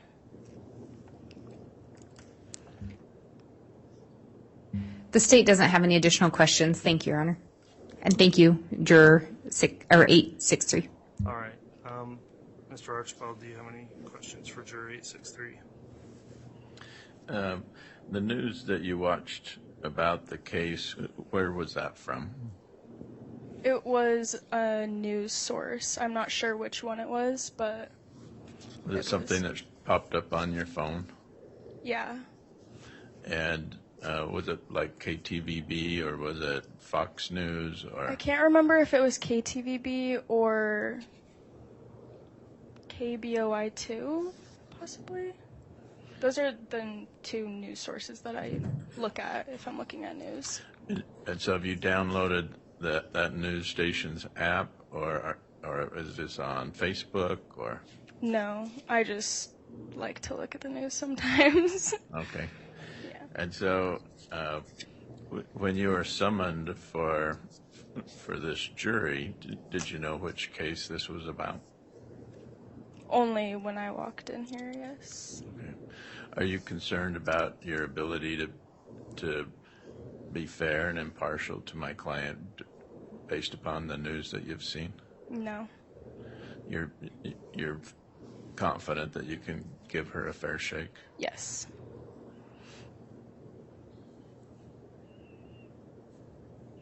Do you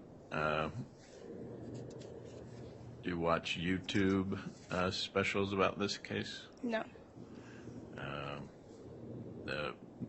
Are you a subscriber to Netflix? I have Netflix, yes. Did you see the Netflix special about this case? No. I don't believe I did. What's that? I don't believe I did. Okay. You'd remember if you did. Okay, then no. All right. Thank you. I don't have any other questions. Thank you. All right, thank you, Mr. Archibald. As to Juror 863, does the state pass this juror for cause? Yes, Your Honor. All right, and Mr. Archibald, I don't know if the defense initially raised any challenge during the questionnaire, and if so, that would be preserved, but notwithstanding that, with the individual voir dire, then does the defense pass Juror 863 for cause at this time? Yes. Okay, Juror 863. We've got one other individual juror to talk to, and then we'll bring you back here in just a moment. Can I ask a question? Yes. If we are not sequestered, is it a possibility for me to still be able to go to work? I will discuss that with you. If you're Okay. selected to be on the jury, we'll still be going through some peremptory challenges, but it would be something we'd be concerned about, but I would be able to clarify that with you before the trial started. Okay, perfect. Thank you.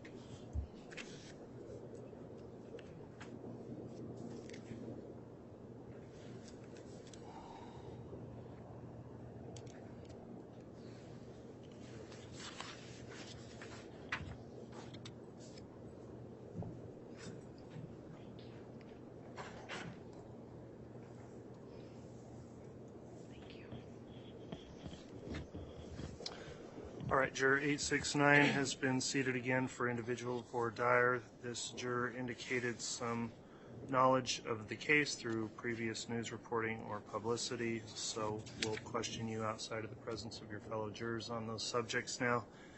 The question I will have to start off is, before you came in and I read the charges last week and again today, were you aware at all of what the defendant in this case had been charged with either here or anywhere else? I had seen a number of news reports, and I knew she had charges against her. I did not know the specific charges. Okay, and can you tell me a little more about what you knew, everything you can remember about charges against her? I remember I typically watch the 5 o'clock news in the afternoons. I remember hearing that there was some children missing at some point. I remember seeing footage of Mrs. Daybell in Hawaii, and I remember hearing eventually, a few months later, that the children were found. That's all I really knew. Okay. Before you came here, have you watched any programs that focused on this case, like a Dateline or a documentary, anything on YouTube? No. Any programs that focused on this case as the subject? No, Your Honor. All right, I'll let the state conduct any additional voir dire at that time. That concludes my questions. Thank you, Your Honor. Juror 869, I think on your questionnaire, you had indicated that you believed or knew Tamara was married to Chad Daybell, that Tylee and JJ were Lori's children, and that you'd learned that information from the news. Yes, correct. Do you recall what news source or where you would have learned that information? I typically watch KTVB, the 5 o'clock news, so I'm assuming that's where I learned that. And have you seen every news program that KTVB may have run or news segment regarding this case? Oh, no. You don't always watch the full segment of the news or the full news show? I don't. I'm actually not a very big news junkie. I tend to watch like Food Network and HGTV. So, and you don't recall seeing any stories about this on those networks? I know I saw brief snippets on KTVB, but not the whole story. And then I just want to talk about a couple other things that were on the questionnaire. You had written down that in the beginning you felt like she may have played a part in her children's death, but you would need evidence to be certain. And you'd also indicated that you feel like she may be involved, but you need evidence and proof to be certain. That's correct. Do you still feel that way today? Yes, and I'll explain myself by saying I know or I believe that many murders are committed by people that know the other person. So, I mean, my feeling is she probably had some involvement, but I don't know for sure. And so I want to break that down with you a little bit and kind of in two parts. Are you basing that off of just the relationship between Miss Vallow Daybell and the victims, or are you basing that on things that you've seen on the news or media? Oh, just based on her being their mother. So I'm going to ask two separate questions then regarding those things. Based on what you've seen on the news or the news reports you've read or heard, does anything about that cause you concern with your ability to sit as a juror in this case and only listen to the evidence presented? I can only listen to the evidence presented. Do you feel that you could set aside anything that you had heard before and render a fair and impartial verdict? Yes.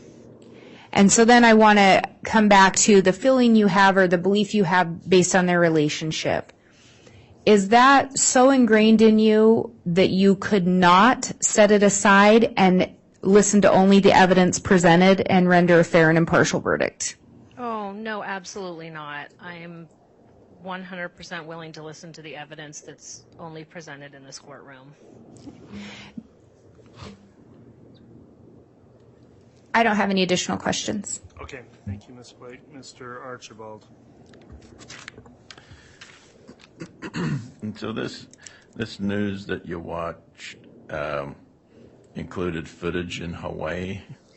Yes, I vaguely recall seeing footage of Mrs. Daybell, and I'm assuming it was Chad. I don't know for sure. And I just vaguely recall seeing footage of them walking by and the news mentioning Hawaii. And was that the time that the reporter was shouting down, Lori, where are your kids? Oh, that part I don't recall. I'm sorry. So what part of the Hawaii footage? I really only can recall seeing them walking. I don't remember anything that was said. So like the reporter following them into a church house? Oh, no, I only remember seeing like a walkway, the sun was out, some palm trees, and it was sort of like in my periphery. I was probably doing something else. I don't recall what was said. I'm sorry. And you saw this local news enough to form an opinion that you believe that she was involved. I would say that I formed the opinion only because she's their mother, and I was questioning, well, wouldn't a mother know where her children were? Your Honor, I appreciate your honesty, Juror 869, and because of your exposure to the media, I'm going to ask that she be challenged for implied bias. All right. before I get a response to the state, I'll get the response from the state on that, Ms. Blake. Thank you, Your Honor. The state would be objecting to that. We do believe that this juror has been very candid with her answers, and I think with regard to the information obtained, so we would be objecting to that. All right. The state's reviewed the challenge here as to Juror 869, and looking again at the questionnaire, there's one particular response that I find troubling. And as to this juror, there's nothing wrong with watching the news, following the news, knowing what you know about the case. I want to make that perfectly clear. Certainly people are entitled to get informed on any current events they want to follow. There was a response given on page 11 of the questionnaire.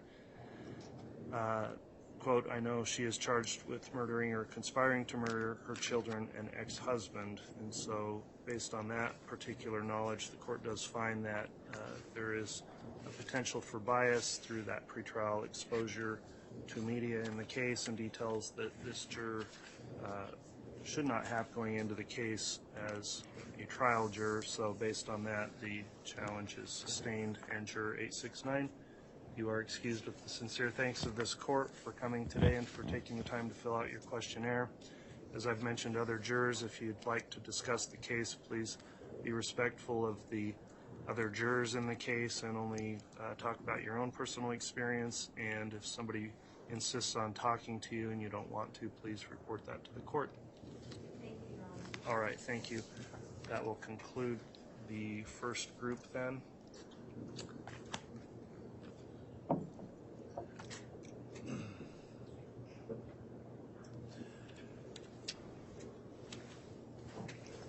All right. Look at the others in here. Whoops, I think that was one too.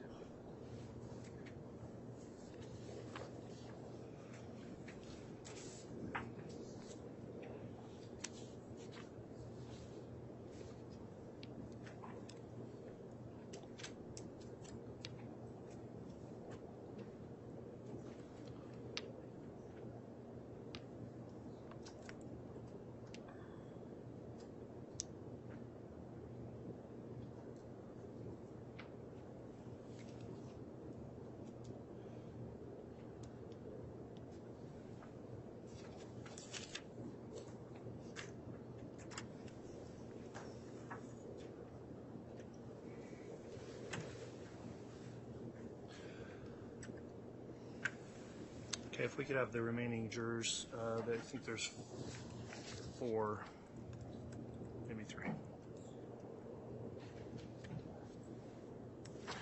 Let me confirm who's coming back.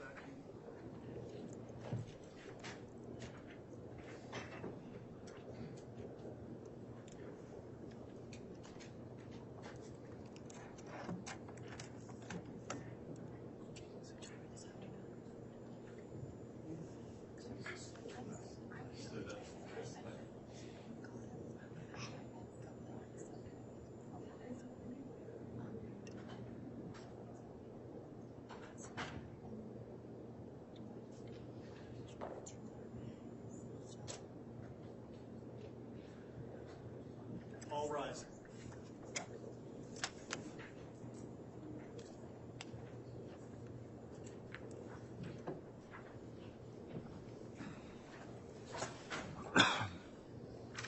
Thank you. Please be seated.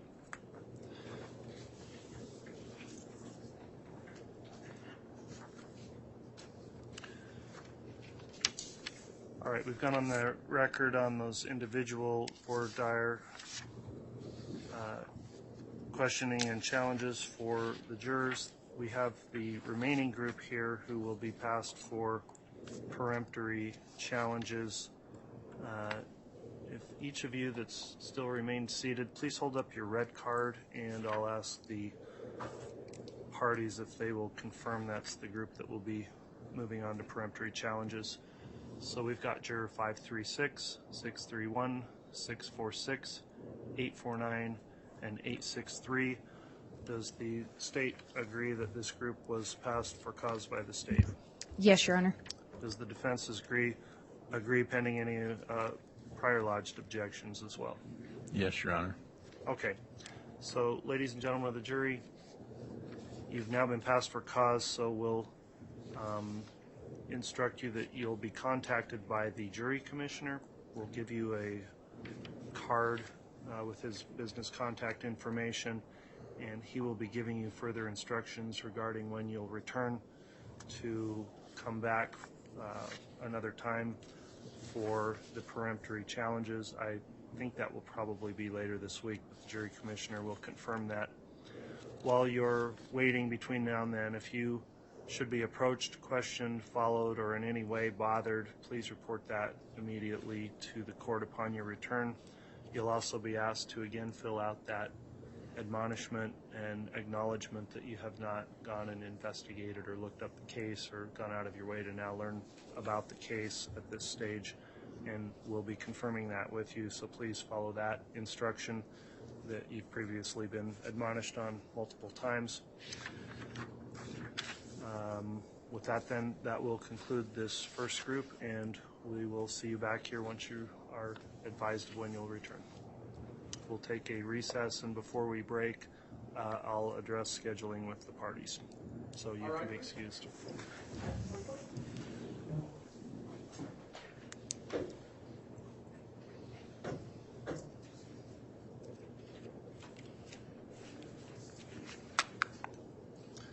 you have your machine set up on the side to do a sidebar, or did you say? Okay, let's have a sidebar over there. If we could just clear the courtroom other than counsel, I want to discuss scheduling, and we'll put that on the record on a sidebar. And my staff attorney as well can remain. Turn off the simulcast, Your Honor. Yes, please. Thank you. All right, we are back on the record on case CR 22-21-1624, State versus Lori Vallow. We are continuing with jury voir dire. Just concluded the lunch break. We have another group of jurors to be brought in. As we get started, I'll indicate that the court's reviewed the security protocol of this courtroom for these proceedings, and in accordance with the court's previously issued order, the door is going to remain locked, the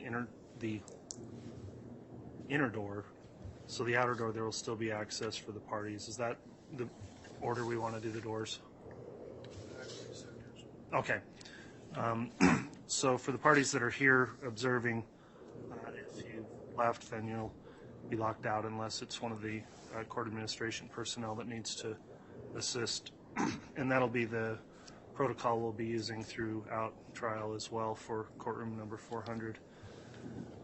Court will also note there's simulcast occurring in 2 locations, Madison and Ada County, and again advise everyone in attendance there that electronic devices are not permitted to use for recording or photography or transmitting any sounds of the proceedings during those viewing locations while the simulcast is occurring there.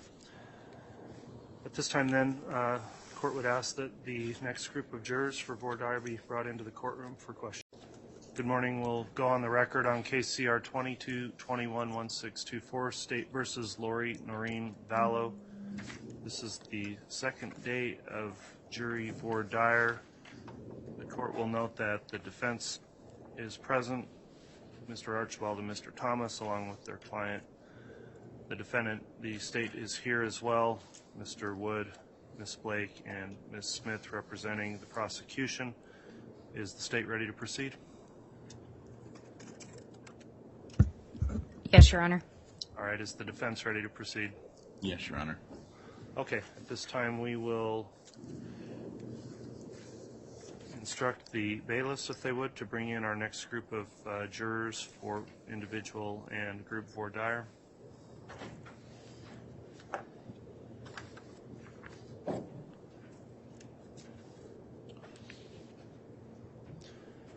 As they're being brought in, I'll just note the juror numbers in the group that I see, so we're all on the same page, should be jurors number 401 through 891.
Okay.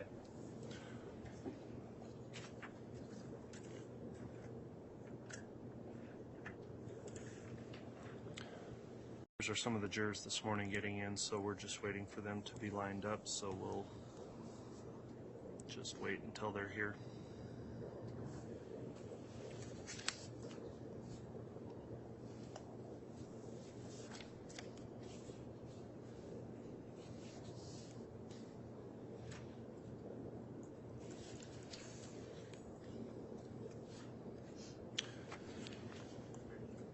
Do we have the list of the informations for this one? Or we probably get those?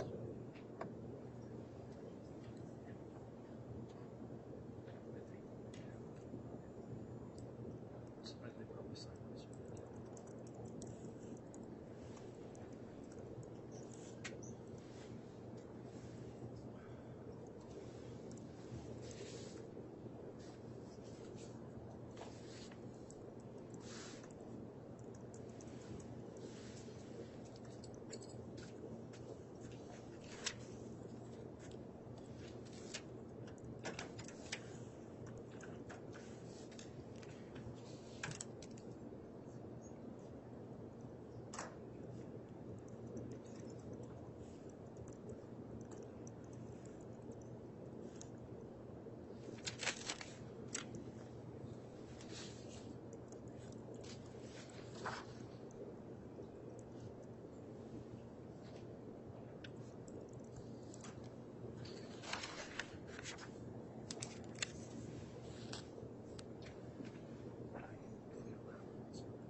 Okay.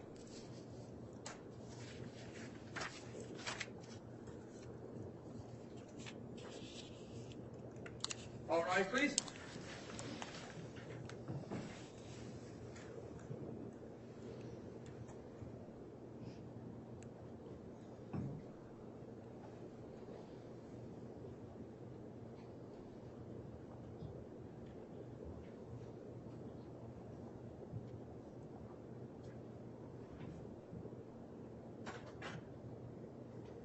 Panel's all assembled, Your Honor. Thank you. Please be seated.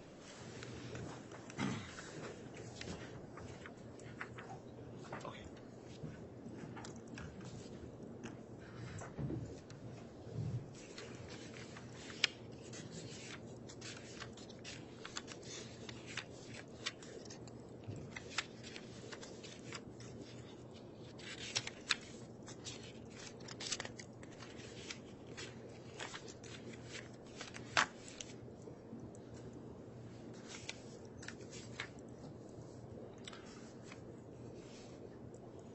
All right, ladies and gentlemen of the jury, thank you for returning to court this morning. You have been recalled as prospective jurors in the case now before us.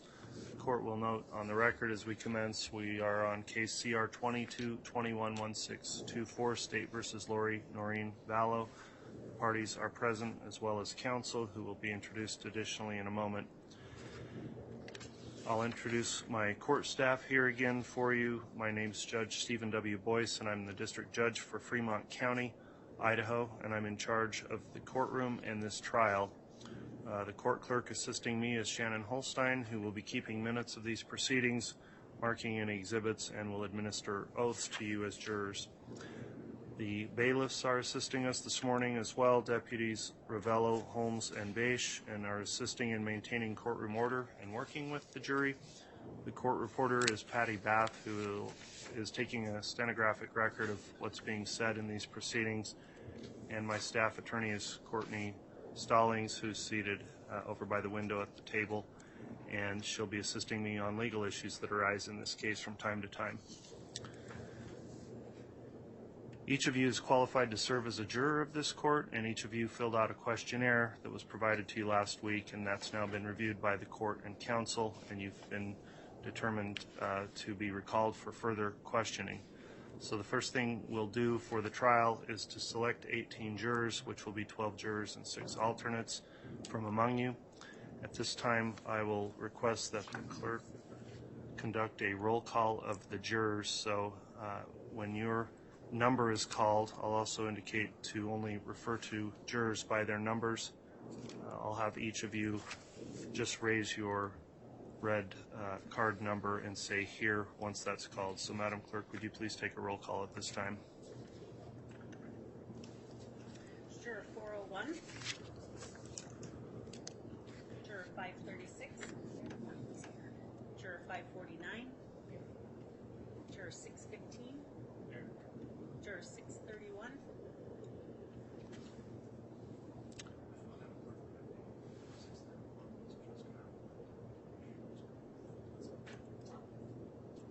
Okay.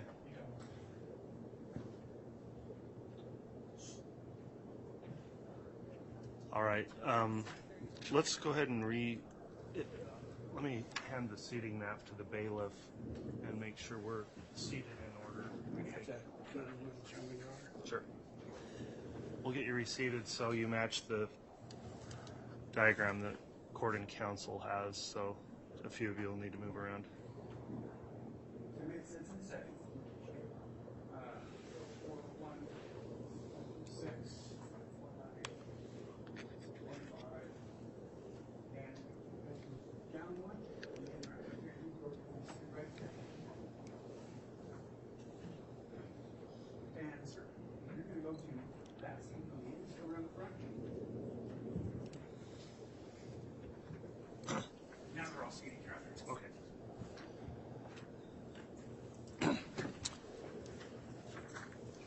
All right, thank you for that, Mr. Bailiff. That'll ensure that we know who we're talking to throughout the proceedings with the chart that we've all been provided. At this time, then, why don't we just start over with the reseating, and I'll have Madam Clerk please take a roll call of the jurors. Juror 401. Juror 536. Juror 549. Juror 615.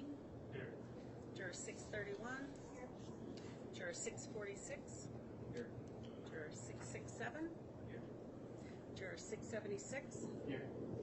Juror 682. Juror 818. Did we have a 696?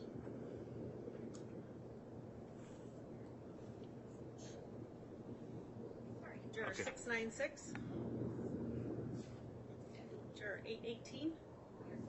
Juror 849. Juror 863. Juror 869. Juror 891. Okay, thank you.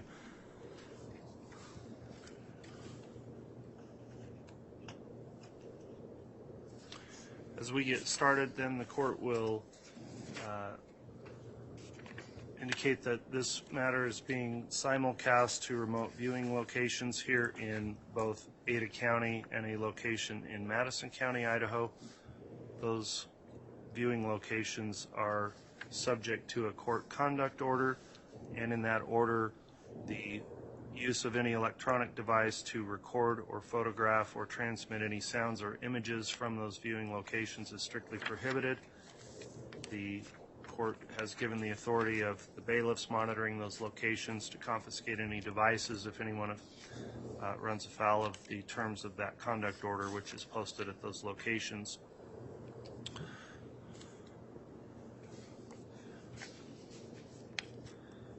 I'll next discuss the introduction of the case and the parties at this time. So, ladies and gentlemen of the jury group we have here today, to assist you in understanding and participating in the jury selection process, I'll reintroduce you to the parties and their lawyers, and then I'll briefly summarize what this case is about.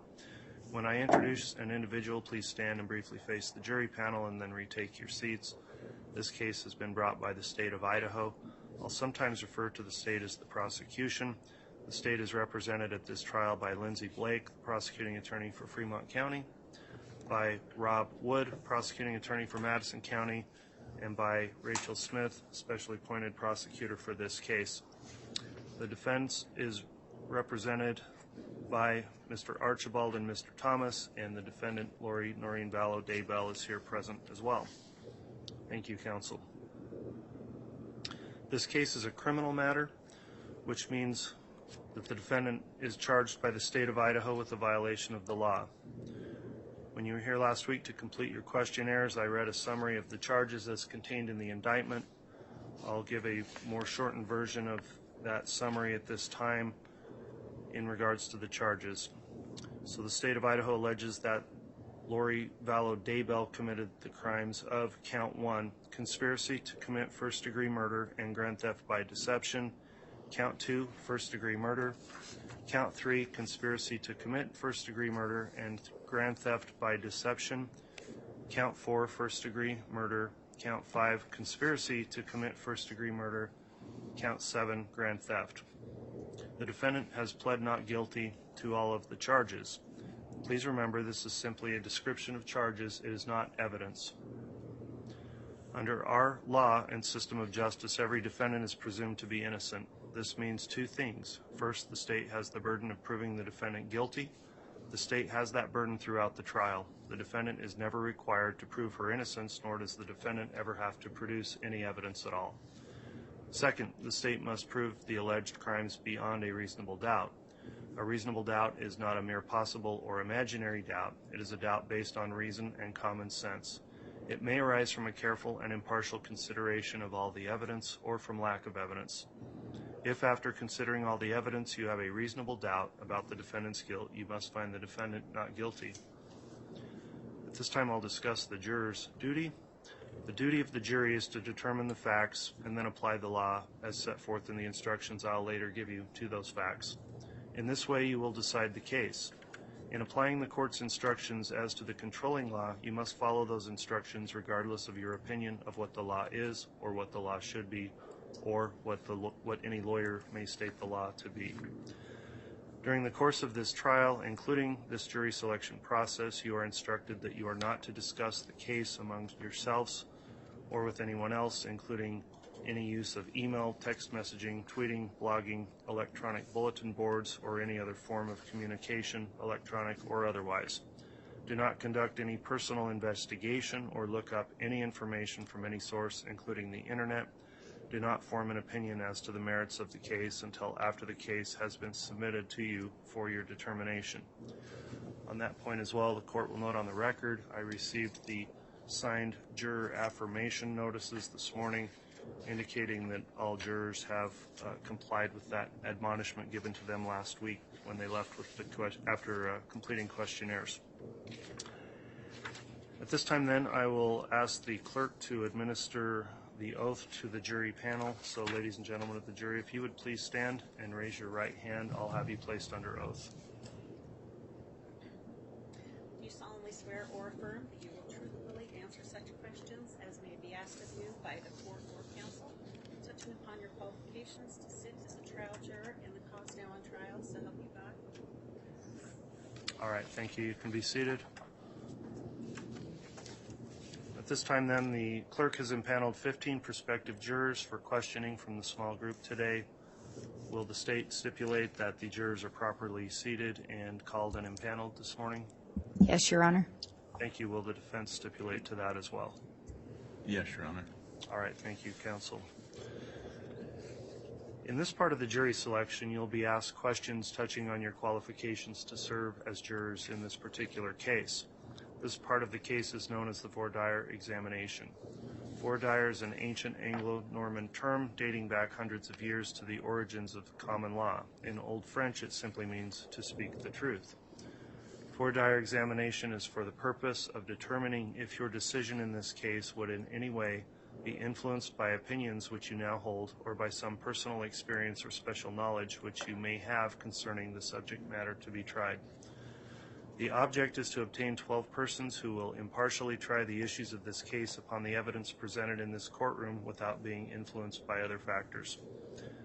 Please understand that this questioning is not for the purpose of prying into your personal affairs, but only for the purpose of obtaining an impartial jury. Whenever you need to answer a question, you can either raise your hand or when you're called upon to speak, please just raise that red card number. That's how it's most easy for us to identify who's talking and keep that clear on the record. I'll note that with the simulcast into the other viewing locations, the cameras are not showing you as jurors, so there is no video of you. You're only referred to by your juror numbers so that you can be so that can be kept confidential in the matter, and your personal identities are not revealed through that simulcast. Because the proceedings are being stenographically recorded by a court reporter, when you're communicating with the attorneys or with me, it's necessary for you to speak clearly, and when you answer the questions, please use audible responses such as yes or no instead of shaking your head or nodding or saying things like or because then we don't know what was said when we go back and read the record. Also, if you would avoid talking at the same time as anyone asking you a question, that will help our court reporter keep a clear record as well. If you do have anything that you feel should be discussed privately because it would be embarrassing or too revealing about you, something personal, we can do that without, we have capability of talking to you individually, one-on-one, and also not broadcasting that portion of the proceedings if there's a topic that requires that. So please keep that in mind as you're being questioned today. Also, there will be questioning for a lot of you as it relates to your pretrial knowledge of this case. Many of you have previously been exposed to some information about this case through pretrial publicity, and we'll be talking to you each individually about those issues. I would ask that during the course of the questioning, when you're all together, please avoid discussing any particular facts or knowledge about this case, so those jurors who have not heard anything about the case don't hear that information from you for the first time here today. I'll also instruct the attorneys if they'd please avoid repeating any questions that have already been asked by the court in its voir dire, but the attorneys do have the right to direct follow-up questions to jurors regarding the jurors' responses to any questions that would make that appropriate. The jury should be aware that during and following the voir dire examination, one or you may be challenged. Each side has challenges. Some are called for cause, by which I mean that a juror can be asked to be excused for some specific reason. In addition, each side has a certain number of what are called peremptory challenges, by which I mean each side can challenge a juror and ask that he or she be excused without giving any reason for that dismissal. If you're excused by either side, please don't feel offended or feel that your honesty or integrity has been questioned, because it has not. The court will now commence with its voir dire examination of the jury panel, after which the attorneys for both parties will be given an opportunity to make their own inquiries. All right, I'll start off with the questionnaires that you completed next week. Each of you has completed, and we've received the responses that are contained in your jury questionnaires. I'll ask you as a group then, are the answers given by each of you on the juror information form still true and accurate? Okay, all the jurors indicated yes. Let's next talk about the time commitment required if you were to serve on this case. If you are required to serve as a juror in this particular case, it would be for a period of approximately 8 weeks, and the question is, would that create a serious hardship upon you or your family or your business or profession or occupation, so as to prevent you from rendering service as a fair and impartial juror in this case? So if there's anyone that has a response to that question, if you'd please hold up your red card. All right, on the front row, jurors 667, 615, and 549 have raised their cards. On the back row, 969, 682, and 676 have also raised their cards. So we will take those questions up for each of you individually, and if you'll give me a moment, I'll start reviewing your responses in your questionnaire. So starting with juror number 549.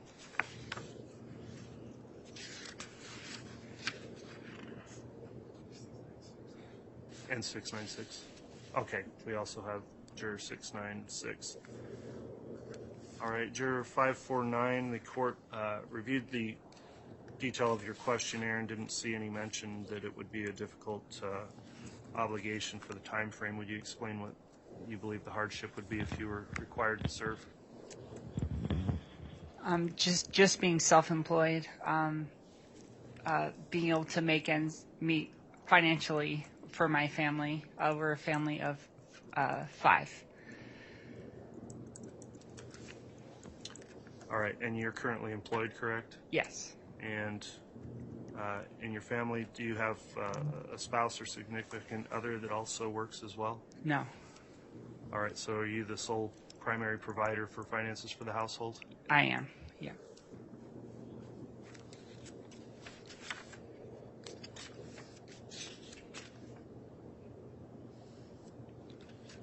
Have you discussed with your employer the possibility that you may be required to serve in this case? I have, yeah. And do you know what their policy is regarding any compensation you may be able to receive while you're serving on a jury? I'm part-time with my employer. I'm full-time self-employed. So I teach music lessons, and so I talk to my clients and let them know that this came up, but I don't receive compensation for hours not worked.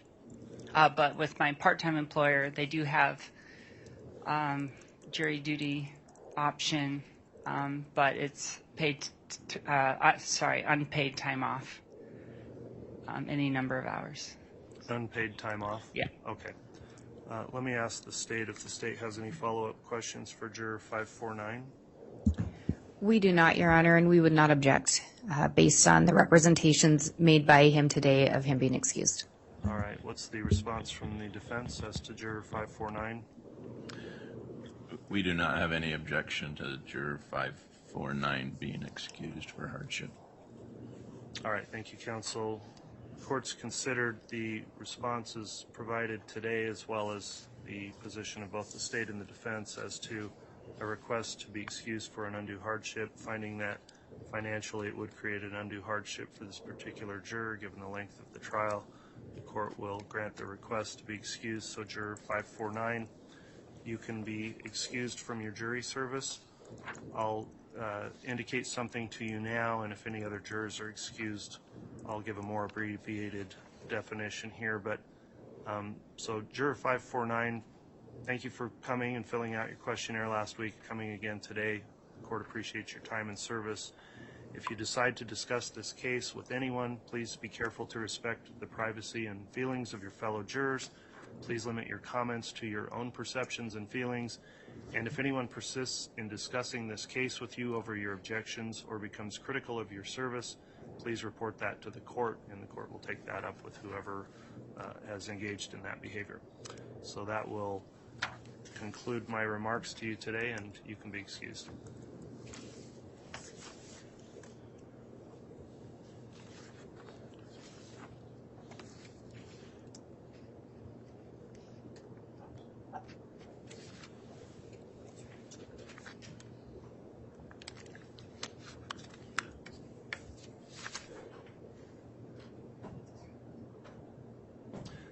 All right, let's next discuss the issue with juror number 615. If you'd raise your card, please. All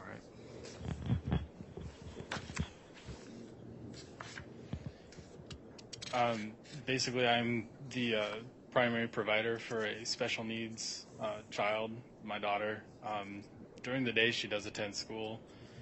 During the evenings, though, is when I take care of her. I do have assistance with that, but depending on the length of the trial or if we were sequestered, then that would cause a little bit hard hardship with her. She has a primary person that she responds best to and works best with, and that is me. So if we're sequestered, that would make things pretty difficult for her and for myself.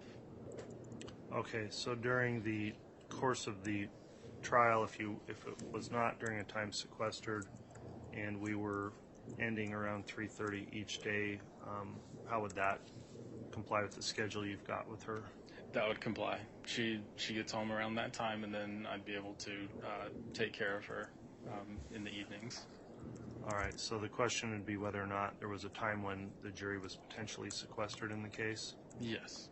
Okay, and I will note that's not determined at this point, but it is a possibility, so your concern is well taken. I'll go ahead and pass this for the state if they have any additional questions regarding your request.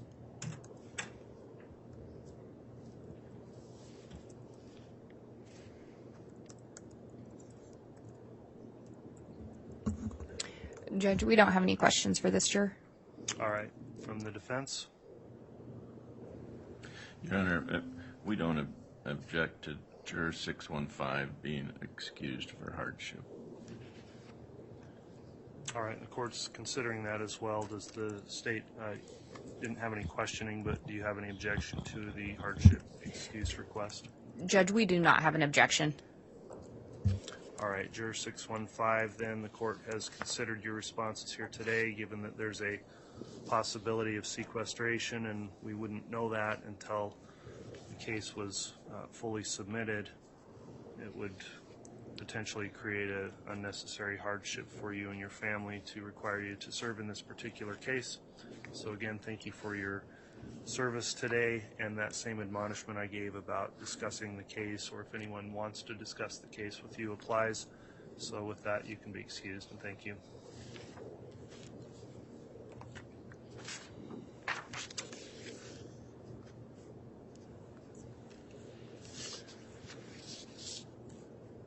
Let's next talk to Juror 667.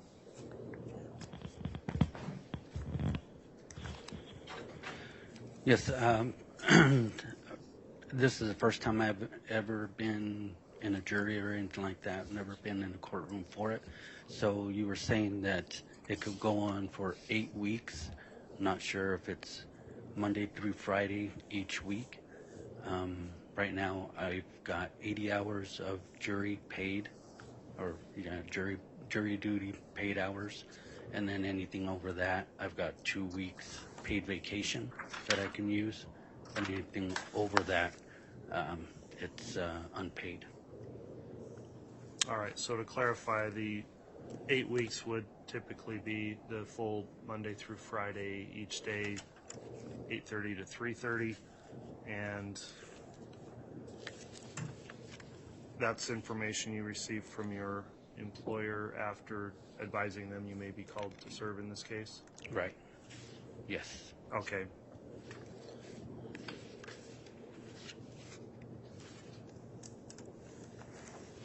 I'll ask the state if they have any follow-up board dire for Juror 667.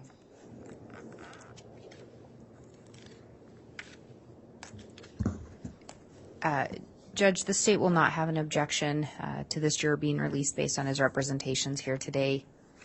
There were some other things the state was going to inquire further on, but I think this would be a reason to have him released as well. All right, thank you, Ms. Blake. Mr. Archibald for the defense. We do not object to Juror 667 being excused for hardship. All right, the court's considered the request, and Juror 667 will be allowed to be excused based on a hardship through the representations made about what would occur through loss of income if this trial went as long as expected. So Juror 667, you're excused, and the same information I gave the other jurors about talking about the case, or if anyone talks to you, would apply. So with that, you can be excused with the thanks of the court for reporting today.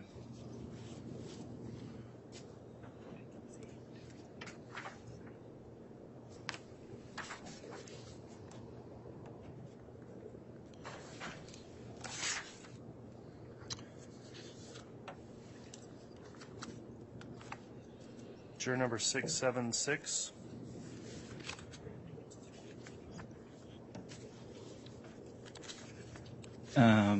I was originally unemployed when I filled out the questionnaire. I started on Friday.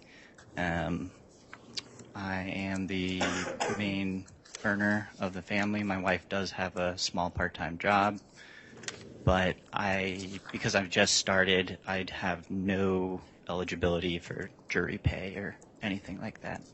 It doesn't kick in for 30 days at my new company.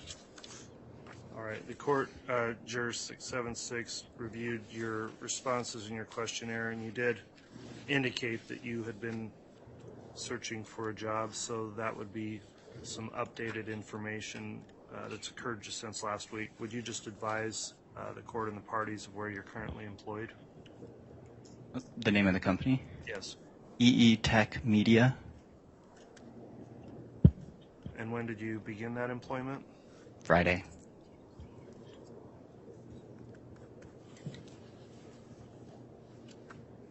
All right. Any questions for Juror 676 from the state? No, Your Honor. The state would have no objection based on the new information